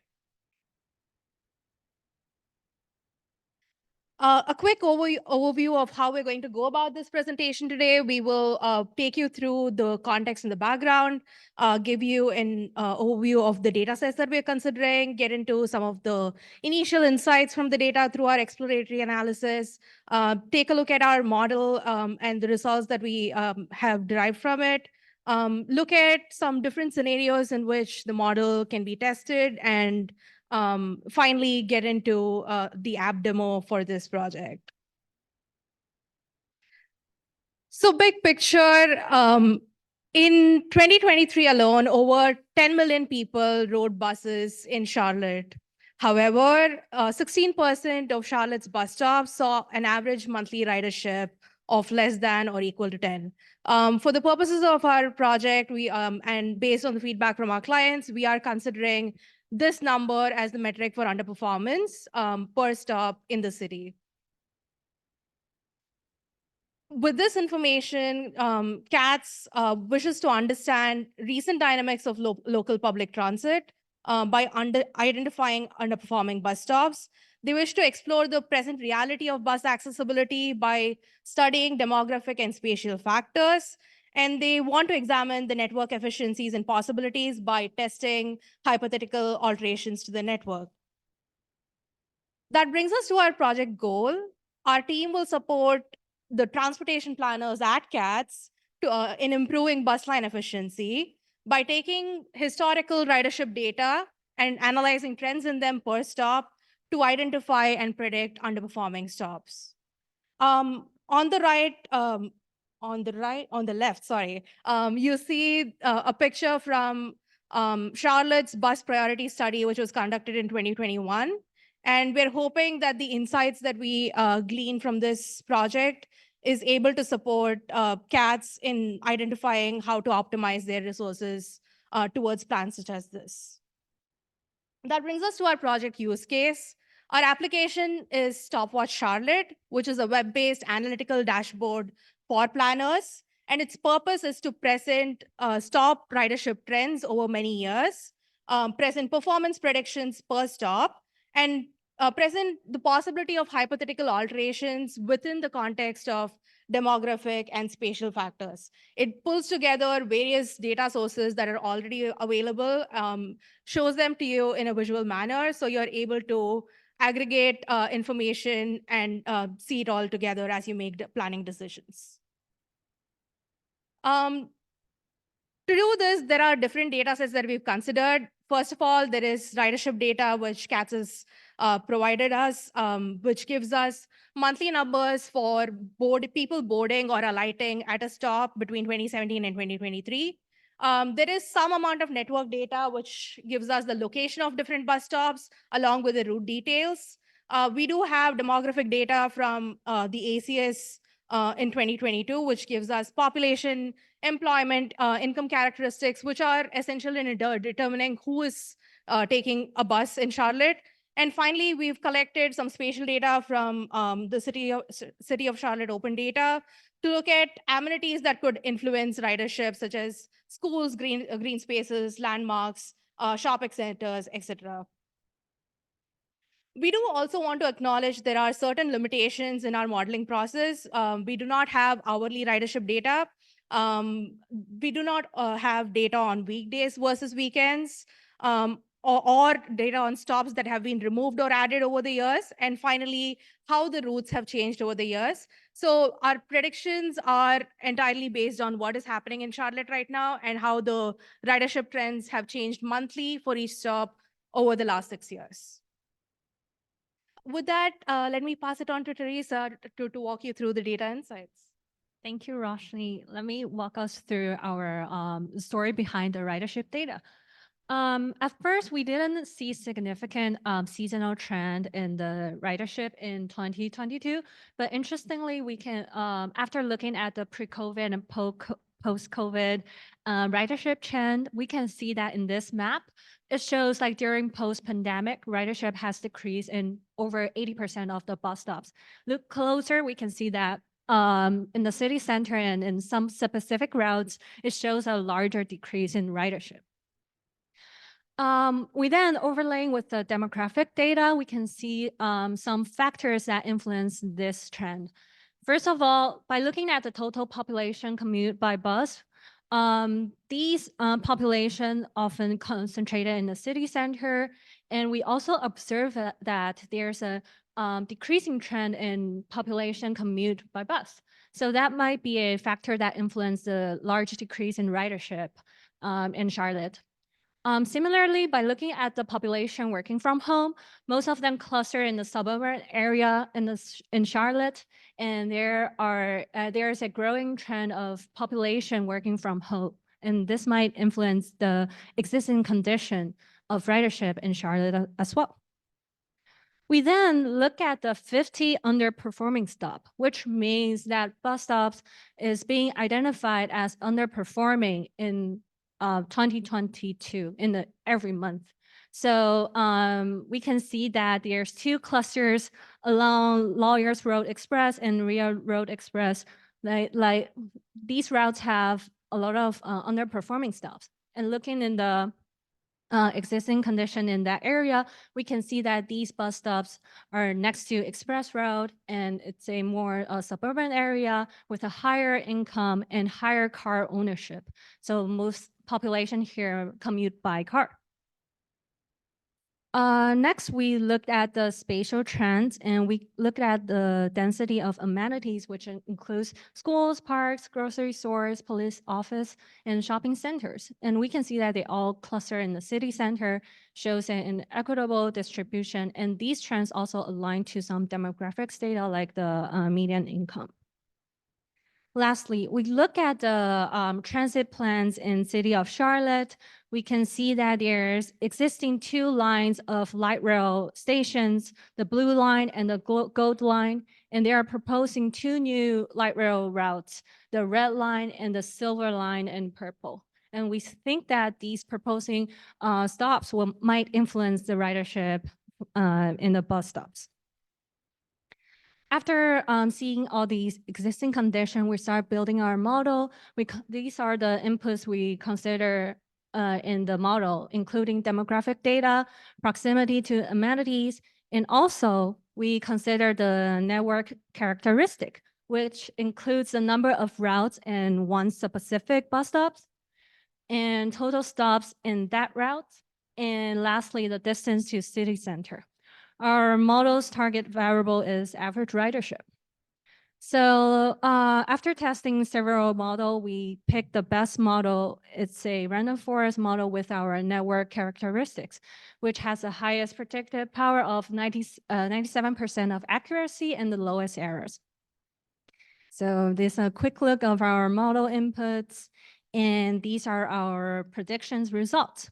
In the left map, we can see this map several times afterwards, and it shows the predicted ridership under 10, which is the underperformance we define. And it's all in January because there's no significant seasonal trend.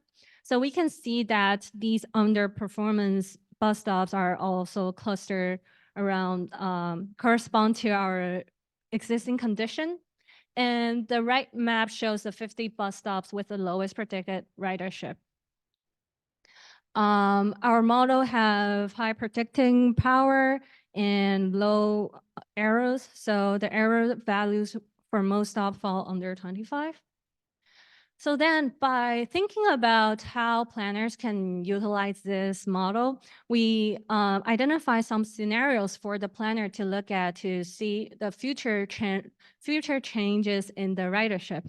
So we identify 4 main scenarios. The first one is increase in population density. The second one is increase in median income. The third one is adding the proposed light rail stations. The last one is adding new bus stops in the existing network. So firstly, by looking at increase in population density, we compare increase 15% by 2027 and increase 30% by 2032. We can see that by looking at these 2 maps, we can see that a lot of the underperformance stops disappear because of the increase in population, and we assume that more people will take the bus. So those underperformance stops just disappear because of increase in ridership.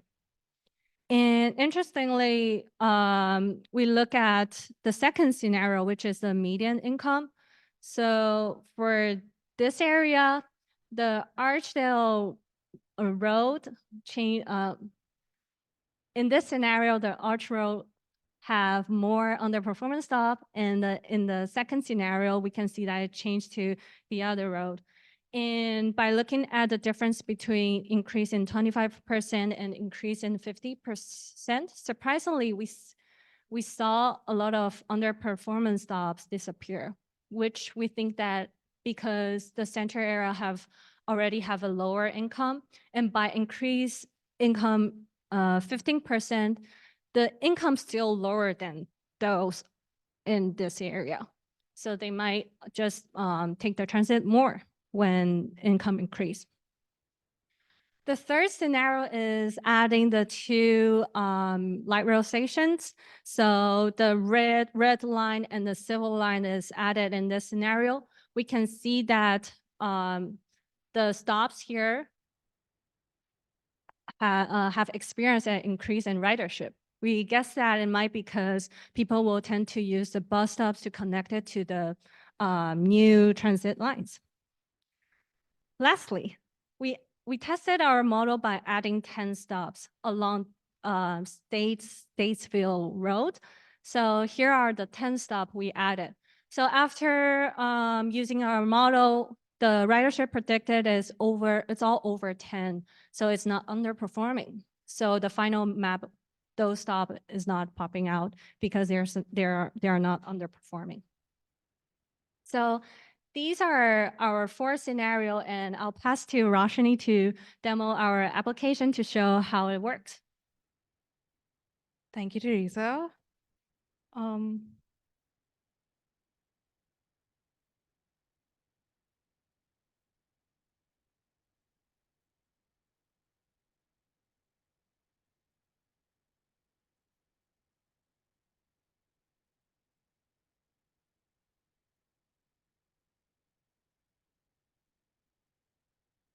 Yep.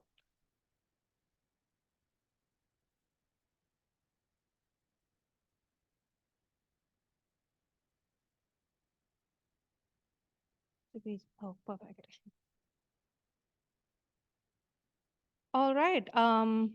Here's our initial demo for Stopwatch, which is a bus stop performance predicting app for transportation planners at CATS.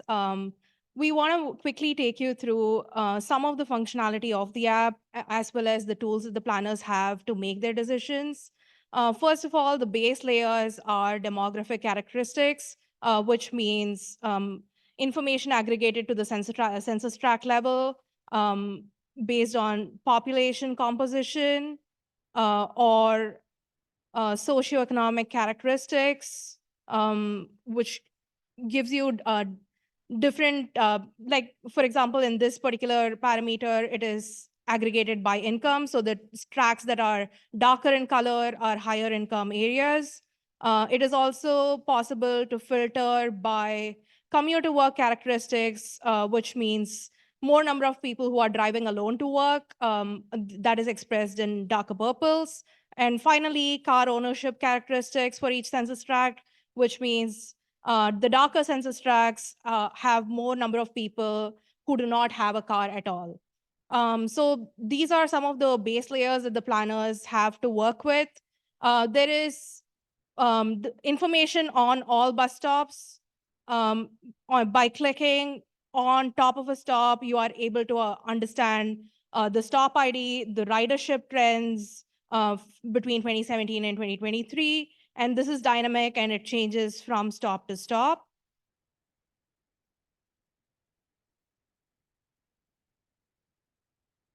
And you are also able to, for example, we're looking at bus stop 45767 right now. And let's say we want to like isolate it. You are also able to pull up details about that stop in isolation.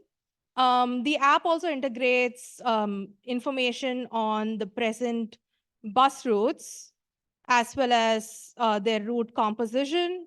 What kind of, is it an express bus? Is it, like what is the route name? What is the route number? And finally, it gets into some of the predictions.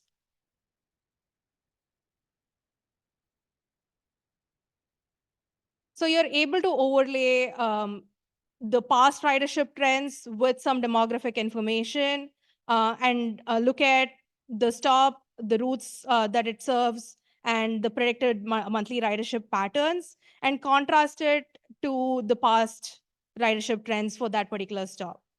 With that, planners are also able to filter out the underperforming stops alone, which was the goal of this project.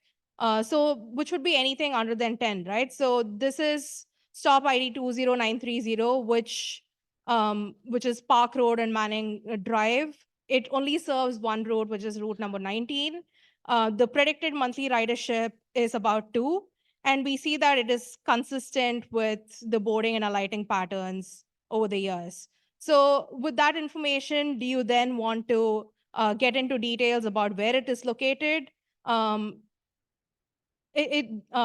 this particular tract, the percentage of people who do not have a car at all is about 26%. So if you want to remove the stop as an underperforming stop, how does it factor in equity decisions for a planner? So those are the decisions that you are able to make with this app. And finally, to prioritize resources further, we are able to narrow down the top 50 underperforming stops. Once again, displaying information about the level of service, the days of service, the routes, and the predicted monthly ridership. Quick demo of the predicted scenarios.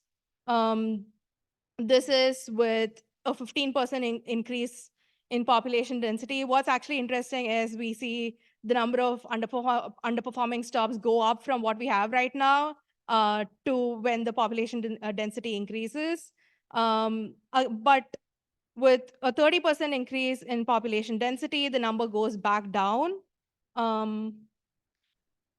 With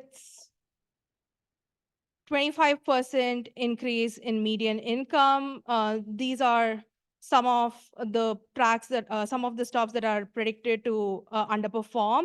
And we see that a lot of them are located in areas that are going to be higher income. And this number doesn't significantly reduce, but it does go down, especially in the city center area. And finally, we have, with the addition of proposed railroads, how the performance trend changes, and how with the addition of new stops, once again, the performance trend changes. So that is Stopwatch, our app for predicting ridership in Charlotte today. We hope that this tool is useful for Charlotte's planners, and we are excited about making more improvements to the app, maybe like in terms of filtering out stops by census tract, and add a few more functional elements to it. Thank you so much for listening to us today. Thank you to Matt and Michael for coaching us through this whole thing. Thank you very much. And in answer to your question, you're looking forward to finding out how useful this app is for Charlotte planners. Rapid reaction. We have some Charlotte planners in the Zoom call. So Carlos and Jess will give you the microphone first to ask questions or make comments. Yeah, thanks. Can you explain to me again what the prediction scenario looks like with the increased, I can't see it right there. I think it's income. What did it look like with the increased income again? This is increase 25% by 2027, and this is increase 50% by 2032. Okay, so am I looking at more or less underperforming stops? So, and more and then less, yes. Okay, more with this 25% increase. Okay. Yeah, this is great, very interesting. It's really cool to see it all come together. I think the population density increase is really useful for us because we definitely have almost like a crisis happening with how many people are coming here and what we're going to do. And a lot of things that we're dealing with right now are like a lot of, politically and budget motivated, like what we're going to do in our future in terms of like, are we going to add more roads? Are we going to focus more on public transportation? So it's really cool to see this model show, kind of like a predictive analysis of what could happen. And then something we had spoken with the group, something we kind of determined is just with how things are going in our with our system, which I'm not sure how it is nationwide, but at least with us, really like for us, making our system most efficient is what we'd probably be able to do. So rather than add stops, we'd probably be looking at something like removing stops.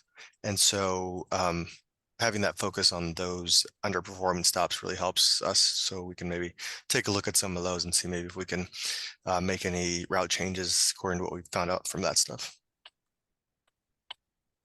Thank you, Carlos. Yeah, thank you. And thanks again. Great job. We have a question from the floor. Hi, as a practicing like data person in a city planning department, my biggest question is usually why isn't my map loading? But my second question I usually get from a lot of my other fellow planners is how can I interpret this data in terms of like a policy intervention? So I really appreciate that you kind of develop these different scenarios and are kind of creating a venue for these planners to ask these questions and evaluate it. How did you come to get these scenarios? And was there any scenarios you wanted to explore, but it maybe was a little difficult to do that? So we talked with Carlos and our client to know that, at first we want to look at the equity aspect. So we then developed the income increase one to serve as our second scenario. And the number is all based on existing condition. It's the population growth from 2022 to 2023. So we all base on that and see in the future 5 years and 10 years what would change. And yeah, it's serve as a tool for us to help them consider whether to remove those stops. And the civil line, I think Charlotte is growing and these are happening. So I think it's important for us to consider other transit options. We also thinking about whether to add more light rail stations or adding more bus stops. So the last one is that we hope we can test like adding stops and hopefully we can test removing stop. Yeah. Yeah, so these are just a demo for it. We also thinking about testing by routes, but yeah, I think that might be like future scenarios. Yeah, no, I think that captures the thought process. And I mean, it's also difficult to project that there were clear patterns already spatially. So for example, income right now in the city center area, it's about the household median income is about 50,000. And that changes so drastically when you go towards the suburbs because the work from home trends are also changing in Charlotte. But at the same time, when you look at the car ownership trends and combination with work from home trends, you don't necessarily see that higher income composition areas are not taking public transit. So these were just some of the scenarios that we wanted to overlay to see if what is happening right now is going to be congruent with what could happen in the coming years, and also just to flag, right? Like if these are going to be the changes, then how do you account or plan for these changes in scenarios? Yeah. Other question, John, you have one, and then we have a couple from the back. I really like this presentation. I thought it was terrific. Starting with the name of your viewer stopwatch, I think it's really important to get a pithy name for what you're doing, and I think stopwatch is just a great name. I also liked your interface and your presentation. I think a lot of times there's too much extraneous information presented in a viewer. You present exactly the right amount. I have a question. Did you use GTFS data? Oh, okay, because We've not done that. well, I got to tell you, GTFS data, General Transportation Feed Specification, is notoriously difficult to use and to integrate with other GIS data. That's why I asked if you did it. It looks like you did, so congratulations for doing a great job with your network data, even without GTFS. I really like your focus on scenarios and simulations. I think that's where these tools can add tremendous value. So let me just ask two questions. I'm not sure of your definition of underutilization. First of all, you called it ridership. I think you mean boardings. Don't you mean boardings, not ridership? Or maybe you do mean ridership, but I think it's boardings that is underutilization. And I think you want to distinguish between just the absolute number of boardings and low or high boardings in places where there's a large transit dependent population, which you can get from your census data.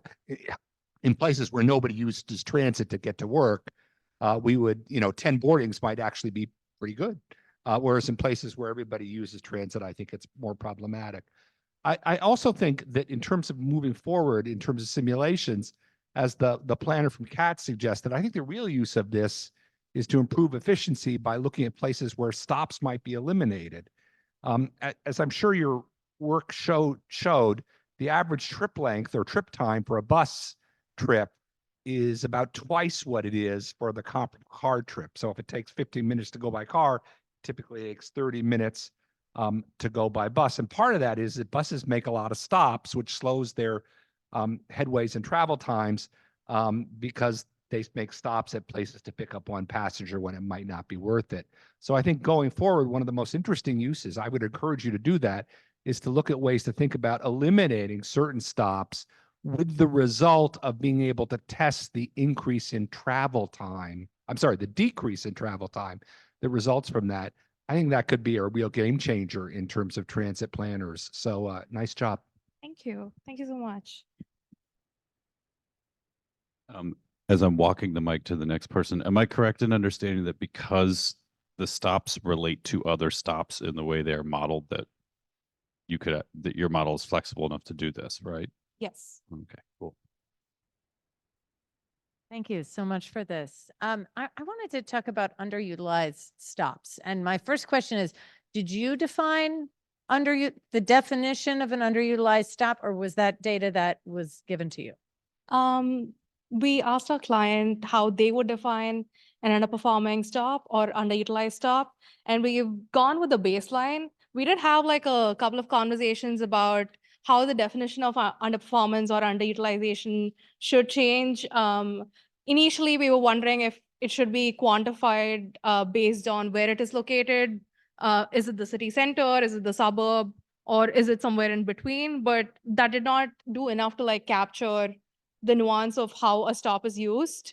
So for the purposes of this model and this model alone, we've gone with the baseline, but the next steps for this app are maybe to change the definition of underperformance based on the relation between demographic, socioeconomic, and stop ridership trends, as well as maybe like test the performance along 6 corridors which have been identified in the bus priority study. So for those corridors, how do you like remove stops and test the decrease in travel time? So those are some of the considerations at the moment, yeah. To what extent were underutilized stops correlated with lower frequency routes? I could actually like show you in the app. Cool. There is a definite correlation. What's also interesting is fewer routes and fewer number of days. So, for example, if there's a stop which has a bus service which operates only 19 days, the underperformance trends there are significantly higher compared to a stop which has like 6 routes serving the same stop and functions all 31 days of a month. So those are two variables that are definitely correlated. The percentage of car ownership is correlated. Income is correlated, but not as significantly as car ownership or driving alone trends to work. So these come up as some of the most significant predictors in the modeling process. Thank you. Okay, we're only 5 minutes behind schedule, which I think is a record. So thank you very much for this wonderful presentation. I really appreciate our colleagues in Charlotte and the time and the data polls that you did for us and all of that. So thank you very much for helping our students put this together. Thank you, Carlos. Thanks, y'all.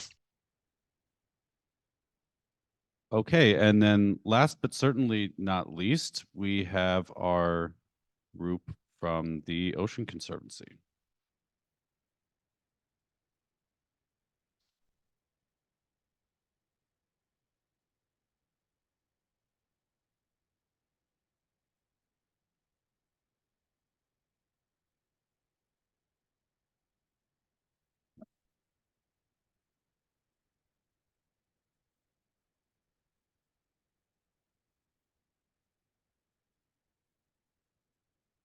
All right. Hi, everyone.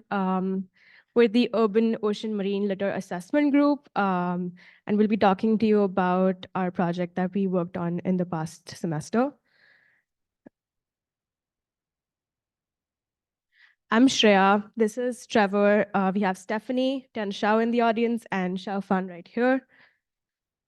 So to frame the problem many of us are working on, 11 million tons of plastic end up in the ocean every year, and more than half of the fish examined digest microplastics. Not to add that this trash needs to be removed manually before it enters the ocean streams. As marine litter worsens across the world, litter accumulation poses significant cyclical health, biodiversity, and climate risks. This plastic comes primarily from mismanaged waste streams in cities, and wind and water act as agents to carry this urban trash to oceans. Cities are inherently plagued with illegal dumping, widespread use of single-use plastics, and this is a result of economic and population growth outpacing infrastructure development. Particularly in developing countries with lacking waste disposal systems and recycling programs, litter accumulation poses a much steeper issue than often difficult to solve systematically.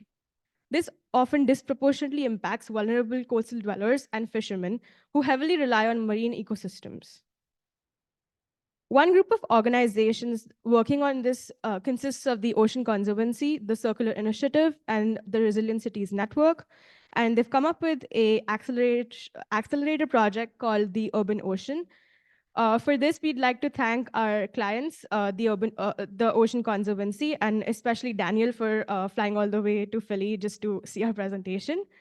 We'd also extend our thanks to Matt and Michael who guided us across the entire semester.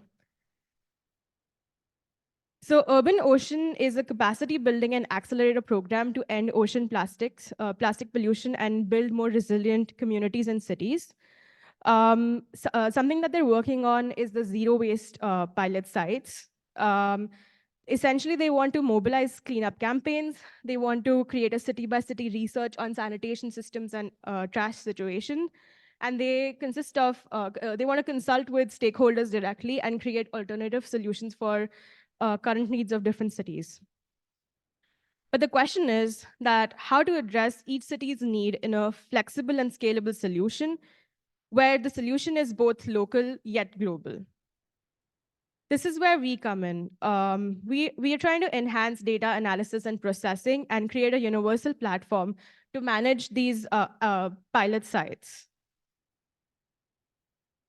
The result, we worked on a dashboard that summarizes our regression analysis and helps us understand the probability of litter accumulation.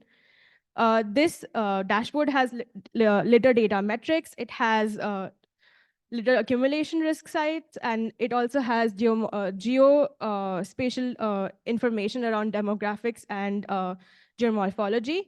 And it helps serve the 12 urban ocean cities, which we'll be talking about soon.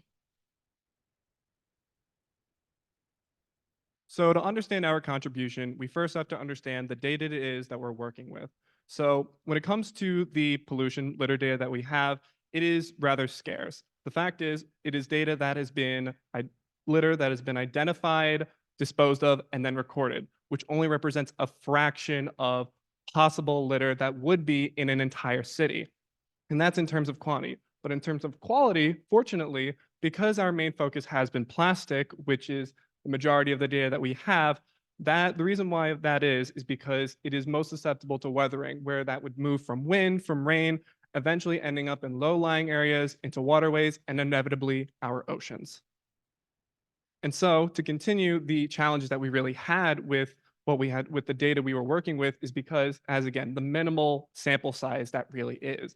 We were working with what would be thousands of data points of litter in what could be tens of thousands or hundreds of thousands of individual pieces of pollution throughout a given city. So even with that sample size, we had to make do with what we had. And then the other problem, because the main principle of our project is replicability and being able to have this scaled out for international use for any city, having global data sets that can be used for all these different types of contexts have been a major challenge and really narrowed down our options of what we were actually able to use. So with that, we were at least able to use OpenStreetMap, the Marine Debris Tracker, and Meta to be able to have a uniformed format of data that we can use for any city possible. And so for what we did to visualize that data, to have it both for analysis and for the model itself, we take the data that you see in the Marine Debris Tracker, we put that on a fishnet grid where it is not necessarily measuring the individual pieces of data and where its location is, but rather the amount of data that exists within a given space, as you would see with the map on the right. And so we repeat that for all these variables that would help the model understand the characterization and the dynamic of a city. So the way that we had that approach was to measure economic activity for commercial corridors. An example of this being through population density and with restaurants, assuming more activity, more places like with restaurants, more likelihood for litter to be accumulating. And then, of course, for the physical attributes, when it comes to geomorphology, looking at the water distribution. After all, once litter pollution enters the water, it has to be manually removed. And then when it comes to waste management, that's supposed to be something that would be addressing litter in the first place relative to their jurisdiction. We incorporate that, land use to better characterize the model further, and of course, understanding which city and country it is that's being located in. So we continue, as with the litter data itself, we continue that visualization with the target attributes that we had. These being the 3 examples where we're looking at the individual parcels of each zoning type, looking at the water and looking at the restaurants, where again, not necessarily the location itself, but the density, trying to understand how close together these are within a given space. And then we continue that with K nearest neighbor. This is more so to understand the clustering and density further of where things are relative to identical attributes. So we use that to act as also more of a function to understand where things are relative to other things within that city. So now the model both understands where this clustering is occurring relative to the litter itself. And so with the model, with our approach, because replicability was so important, our main philosophy was we focus on one city, that being Chennai, India. We do it once, and we do it correctly. And then after we have that done, we repeat that framework for the other 12 cities. So now we have a model that can be done for any city of any type. And so when it comes to the model itself, we had 2 approaches. The first one was the linear regression, which assumes that very direct approach where more density, more city activity, more likelihood for litter to accumulate. And then when it comes to the random forest, assuming a more multidimensional approach, taking these 2 and putting that together, what we're really looking for here was where do these 2 models agree? Where do these 2 disagree? And then we take that overlap and use that to really highlight the highest risk areas. So that way it is not confirmed by just one, but 2 different perspectives. And with the results of that, we see a major clustering in the scatter plot in terms of its relationship, having that heavy 0 to 0 point of view. And then when it comes to distribution, having that normalcy with the bell curve. Now, we understand that because the data we were working with was so little, we understand that this is rather under predicting, assuming less, having a more conservative estimate. But that's okay because our objective was not to measure individual counts or the raw quantity, but rather a comparative difference between where it is in certain areas versus where it is in other areas. It's that comparativeness that we're really looking for. And so to prove that replicability, we repeat this for 12 cities across the world, as you can see here. And what does that look like on the ground? So for example, we put this in 5 different categories. So that way it can both be broad enough to section out each area of the city in a general scope, but not be too specific into trying identifying individual clusters. So we see, for example, with a category 5 being the areas exactly where they would be where litter would either be the cause or mostly impacted, as you would see on the beach right here. And then 1 would act as the natural opposite, being a place that is of least concern and can be safely disregarded. And then, of course, with that whole scale between 2, 4, and 3 being that gradient in between. And so to connect that back to the use case, how does Urban Ocean use this? So we take the model results of each map in each city that we have, and we overlay that onto a base map for our dashboard. So now they're able to see what these results look like on the ground. And so now they're able to have a focused area where they'll be able to dedicate their resources and have the greatest impact on their zero waste sites. And now for the dashboard. So let's dive into the dashboard through user perspective. Today, I'm inviting one target user, Stephanie. She is the Urban Ocean project manager, and she's new to the group. And in their current workflow, the approach involves like manual data collection and on-site research. And now with this new tool, she's able to gain some insights before going on-site research. And let's check Chennai. Before delving into specific neighbors, Stephanie noticed that the overall risk level of Chennai is slightly higher than 3.5. And when we compare this, for example, to Mumbai and also to Pune, we noticed that the risk level of Chennai is higher than the other cities. And from looking at Chennai's dashboard, we can also see that the city is already hosting 2 existing zero-waste sites. And since plastic is of a major concern of marines litter, knowing the percentage of plastic in all litter records is important. By looking into the second section, we can see that the overall plastic percentage of Chennai is 67. And the section below allows Stephanie to look deeper into the categorical pattern of litter in Chennai as well. Other factors such as population, land use pattern, as well as the distance to water can be also important factor for litter accumulation. By looking into the third section in the dashboard, Stephanie can build a foundational understanding into the litter dynamics in Chennai. Because her final goal is to choose the potential sites for zero waste projects. Let's explore the map. By hovering on specific grid, we are able to see that some of the grids in the city have higher risk level than the other part of the city. So let's use the filter to only show the areas with the risk level 5. By doing so, Stephanie is able to narrowing down her focus into higher risk level. Let's take this grid for example. The overall population is higher than the city's average level, while the distance to water score is closer than the city's level. This means that litter accumulated in this grid has a higher potentiality to influence the marine and the hydrology. Also, she noticed that the retail zoning score and resident score are lower than the city's average level. This might be an area Stephanie would like to take further investigation on. Since topography is also an important factor for litter accumulation, let's go to Chile, Santiago. By switching to the topo map, Stephanie is able to see the litter accumulation prediction with the topography. From there, she's able to observe the high and low points in the city and start to think about terrain's influence on the litter accumulation. With this new tool, she's able to gain some insights into client city and pinpoint some specific areas for further investigation. And this is our dashboard. Thank you.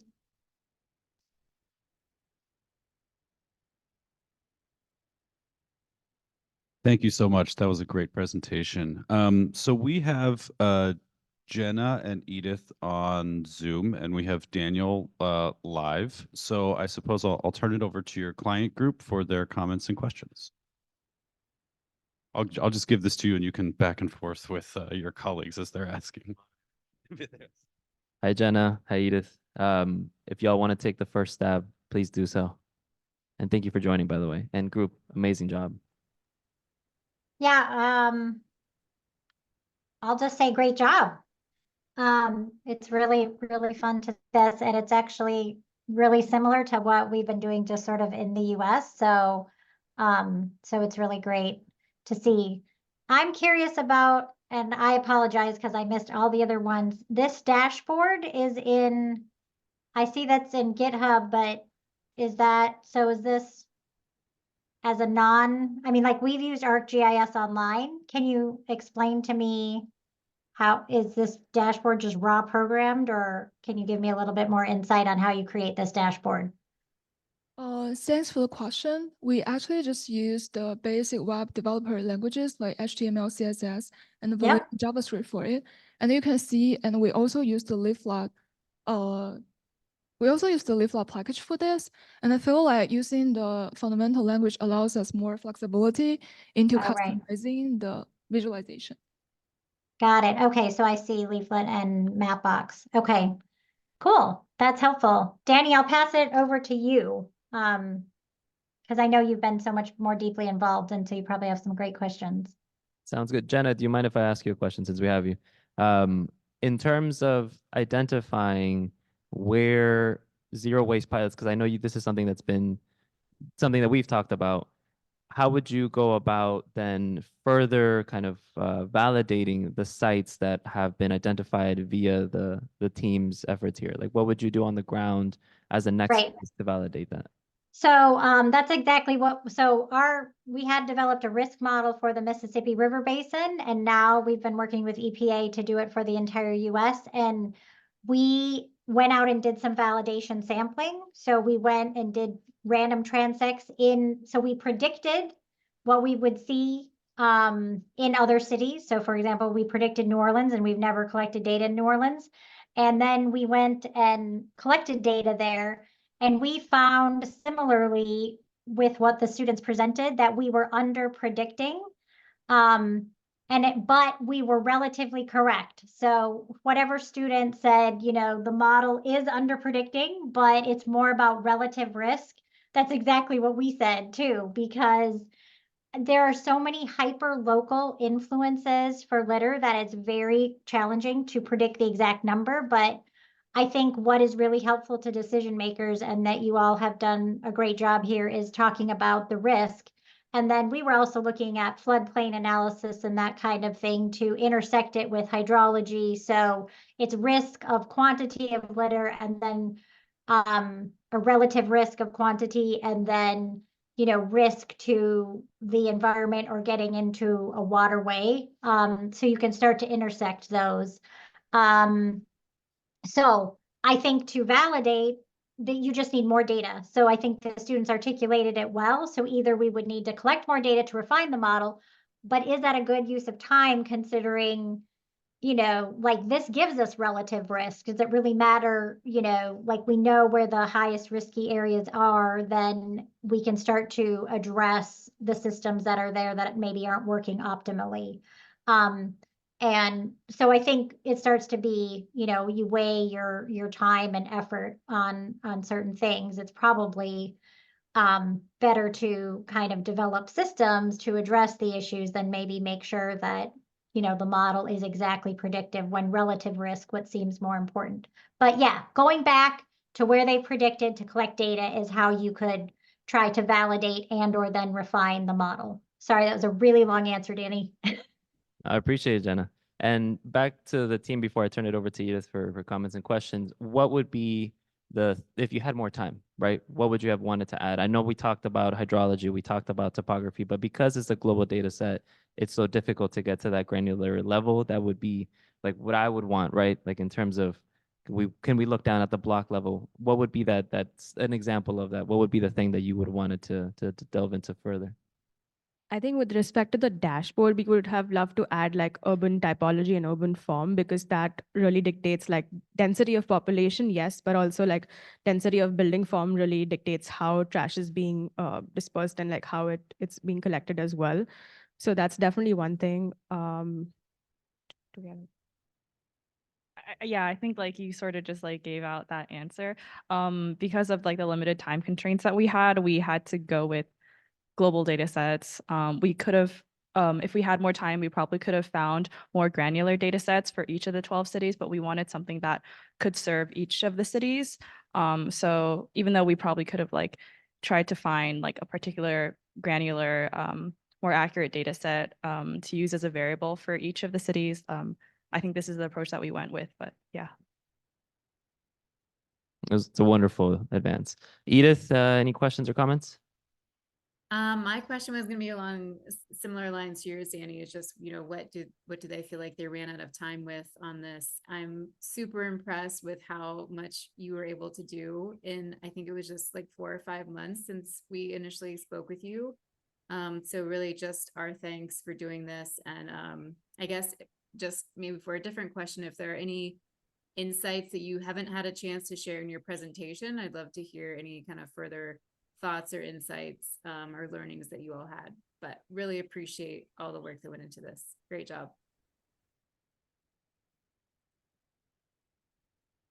I guess one thing that we found to be really insightful, that I may have repeated this before, but really the sheer characterization of the city, not necessarily trying to find things that are perfectly in correlation, but rather have the model understanding what the city dynamic looks like in terms of the density that has related to one another, and also understanding the different really dispersions that there are in terms of its clusters, in terms of where the zoning is, where the activity is. And that repeatable idea itself could have just such a excellent insight and impact for what our results were. I'll double down on the typology, right? Because if we look at the vernacular of a city, if I'm looking at it from a government perspective, I want to test out, can I do multifamily units, waste management, and like processes and advances in the system, as well as I do single family units. And that comes down to a lot of the discussions that we have with the cities in terms of what neighborhoods they want to prioritize. And by the way, the walkthrough was beautifully done, because that's exactly how you would want to think about this tool. And so I, again, commend, and I am very intimately familiar with the process. So I'll turn the microphone and the questions over to other folks in the room that are probably going to question you on the methodology, I presume. Questions from the group? John, yes. Well, I just want to say, what a strikingly original project. I think it's great. I never would have thought of doing this, and the fact that you and your clients thought about it and worked so closely together is just terrific. I also think it's wonderful that you did it outside the US. And I think it's great that you were ambitious enough and confident enough in yourselves that even though you knew you had sort of crap data to begin with, I mean, it's not crap, but it's not great. You pushed it as far as possible. And I think you found a lot of insights and relationships that are really important. And so for others who say, well, I can't solve this problem because I don't have perfect data, I think your project stands as a nice testament to what you can do, even if you don't have perfect data. I do have two questions, sort of not questions, but observations. And they are, is it important to distinguish between, I'll call it convenience littering and strategic littering? And by convenience littering, I mean, oh, I just can't find a trash can, I'm just going to throw it on the street for a plastic bottle or whatever. And for strategic littering, this is a big problem in many cities, where you have to pay for waste disposal. A large merchant or somebody else might just decide, hey, rather than pay for waste disposal, I'm just going to take this and, this bunch of bottles or whatever and dump them by the side of the road. And I wonder if you think that's a useful distinction based on your analysis. I know I'm asking you to sort of interpret what your analysis tells you about behaviorally, but I think one of the useful things about bringing all this data together is it sometimes gives us insights that we wouldn't have otherwise had. So I wonder what your first insight is on that, convenience versus, let's call it, strategic disposal. And the second question is, would shaming work? Okay, shaming is the idea that your primary intervention strategy is you're somehow morally less of a person if you just sort of throw your bottle out the window, or plastic PET bottle or whatever, and you're a righteous person if you sort of make an effort to dispose of it properly. Shaming has proved to be a very good strategy for certain types of antisocial behavior, whether it's forest fires or litter in some cases. So I wonder about the usefulness of shaming. The term shaming sounds bad, but it's very descriptive. I guess. Well, I prefer shaming, but it's the same. It's the flip side of it. Yes, exactly. I definitely find what you said about strategic versus convenient dumping or littering to be really insightful, because while this doesn't necessarily can differentiate the two, it shows the results of what could have been, or the potential results of that. So what could be the next steps if we did have more time then is also be able to look at those areas that were impacted the most and see, is this more of the cause or rather the effect of, I guess, through convenience or strategic dumping. And there, now we at least know where to look in order to find what the root cause is for that. I think it's also a matter of like conveniently strategic dumping, where like if you start to accumulate trash at a certain point of time, more people will, and hence it becomes like a heap out of it. So I think what we're trying to do with like proximity to restaurants or like other social activities that might lead to these kind of things is where we'll find more of like those clusters. And that's what we're trying to like predict more so. So each square has like where it'll be present more than the other. So it's a relative sort of thing. And with respect to shaming, I think, so I'm 26. I've been growing up ever since like I've always listened to the fact that like you should not throw your trash out. But I'm from India and it's not stopped anyone. So I don't think that shaming really does matter in such a context. And hence we need to be more strategic on ground globally for that. Just to add on, I think that I think you answered it really well, but another thing that we touched on in our presentation was like a lot of this stems from like lacking existing infrastructure and waste management facilities and recycling opportunities. So yeah, I think that ties into that as well.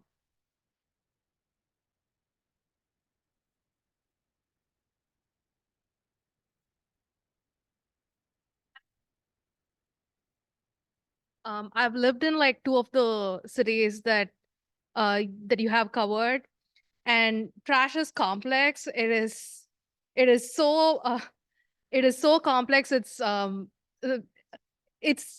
convenient. It's strategic. In some cases, it's used as like property demarcation. So how it works is very different in different contexts, and you've set like a baseline for looking at this kind of information, which I think is very cool, without getting into the politics of it at all.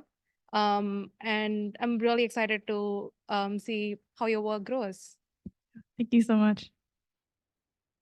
Thank you so much for the wonderful presentation, and double the thank you to our clients. Thank you, Danny, for traveling up here from Florida to be with us today. Greatly appreciate that.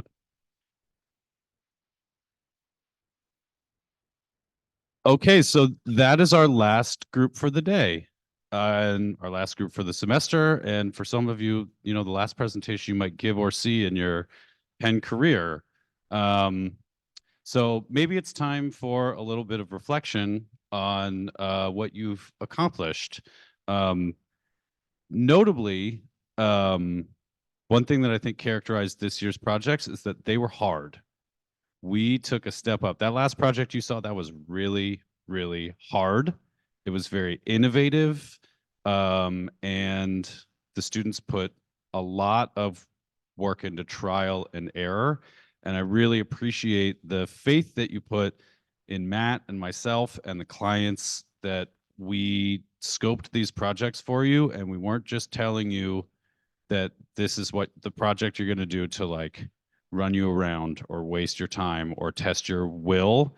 You trusted us, which I really appreciate. And I appreciate that spirit of collaboration that comes with that. And I think the results speak for themselves. So congratulations to you on that.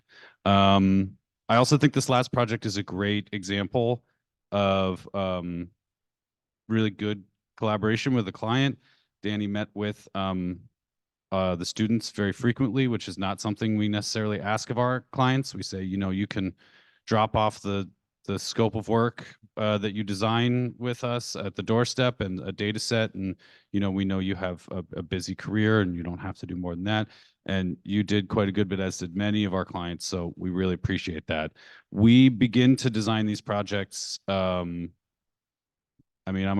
just met, we were talking about next year. So it takes about 6 months to develop, 6 to 7 months to develop these projects.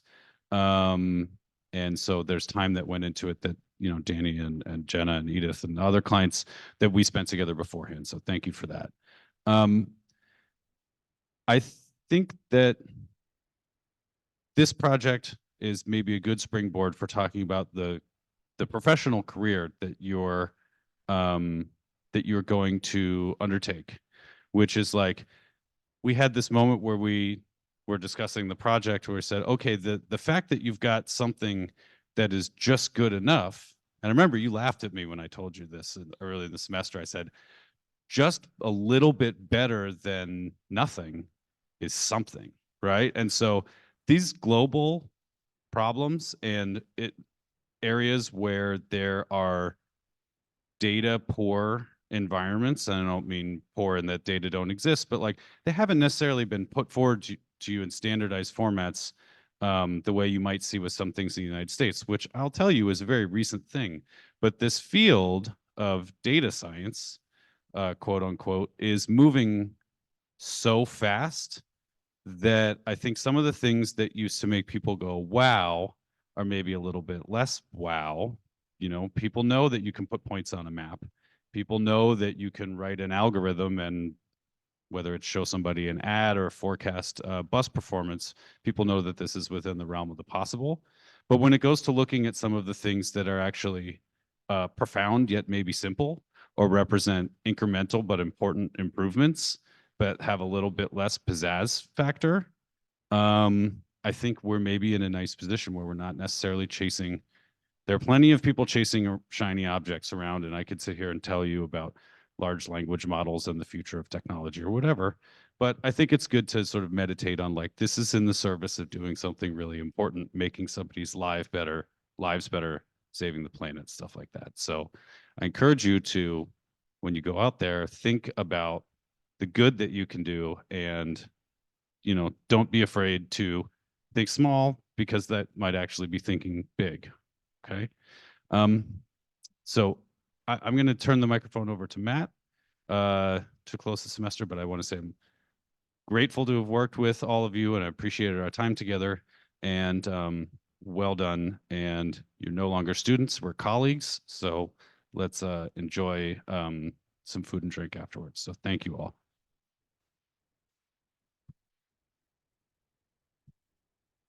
Just super quick, to these students, thank you for everything you did. I'm incredibly proud of you. You went through a lot this semester. You took data and you made things that are new out of it. You didn't just follow the cookbook. You thought about it and you made new things, which is extremely challenging.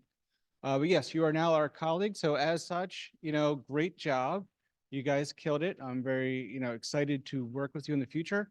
As Michael said, you know, these are the projects that make big differences, and all of the colleagues you now have in this room who asked sometimes challenging questions, very thoughtful questions, and questions out of the experience, like take those and think about them, because they're not just about these particular projects, they're about how you think about projects where you make new things. So I know you will, because you're all incredibly bright and way smarter than Michael and I. So we're happy to get to work with you, and congratulations. Thank you. And with that, that is, well, I'll asterisk, you still owe us a markdown to put up on the course website. The MUSA Practicum website has all our projects with more detailed reports than the what you just saw. So if you want to know something in greater detail, that report will be up there in the next week or two. But with that, the semester comes to a close. Great job. Thank you. And thank you to all of our clients.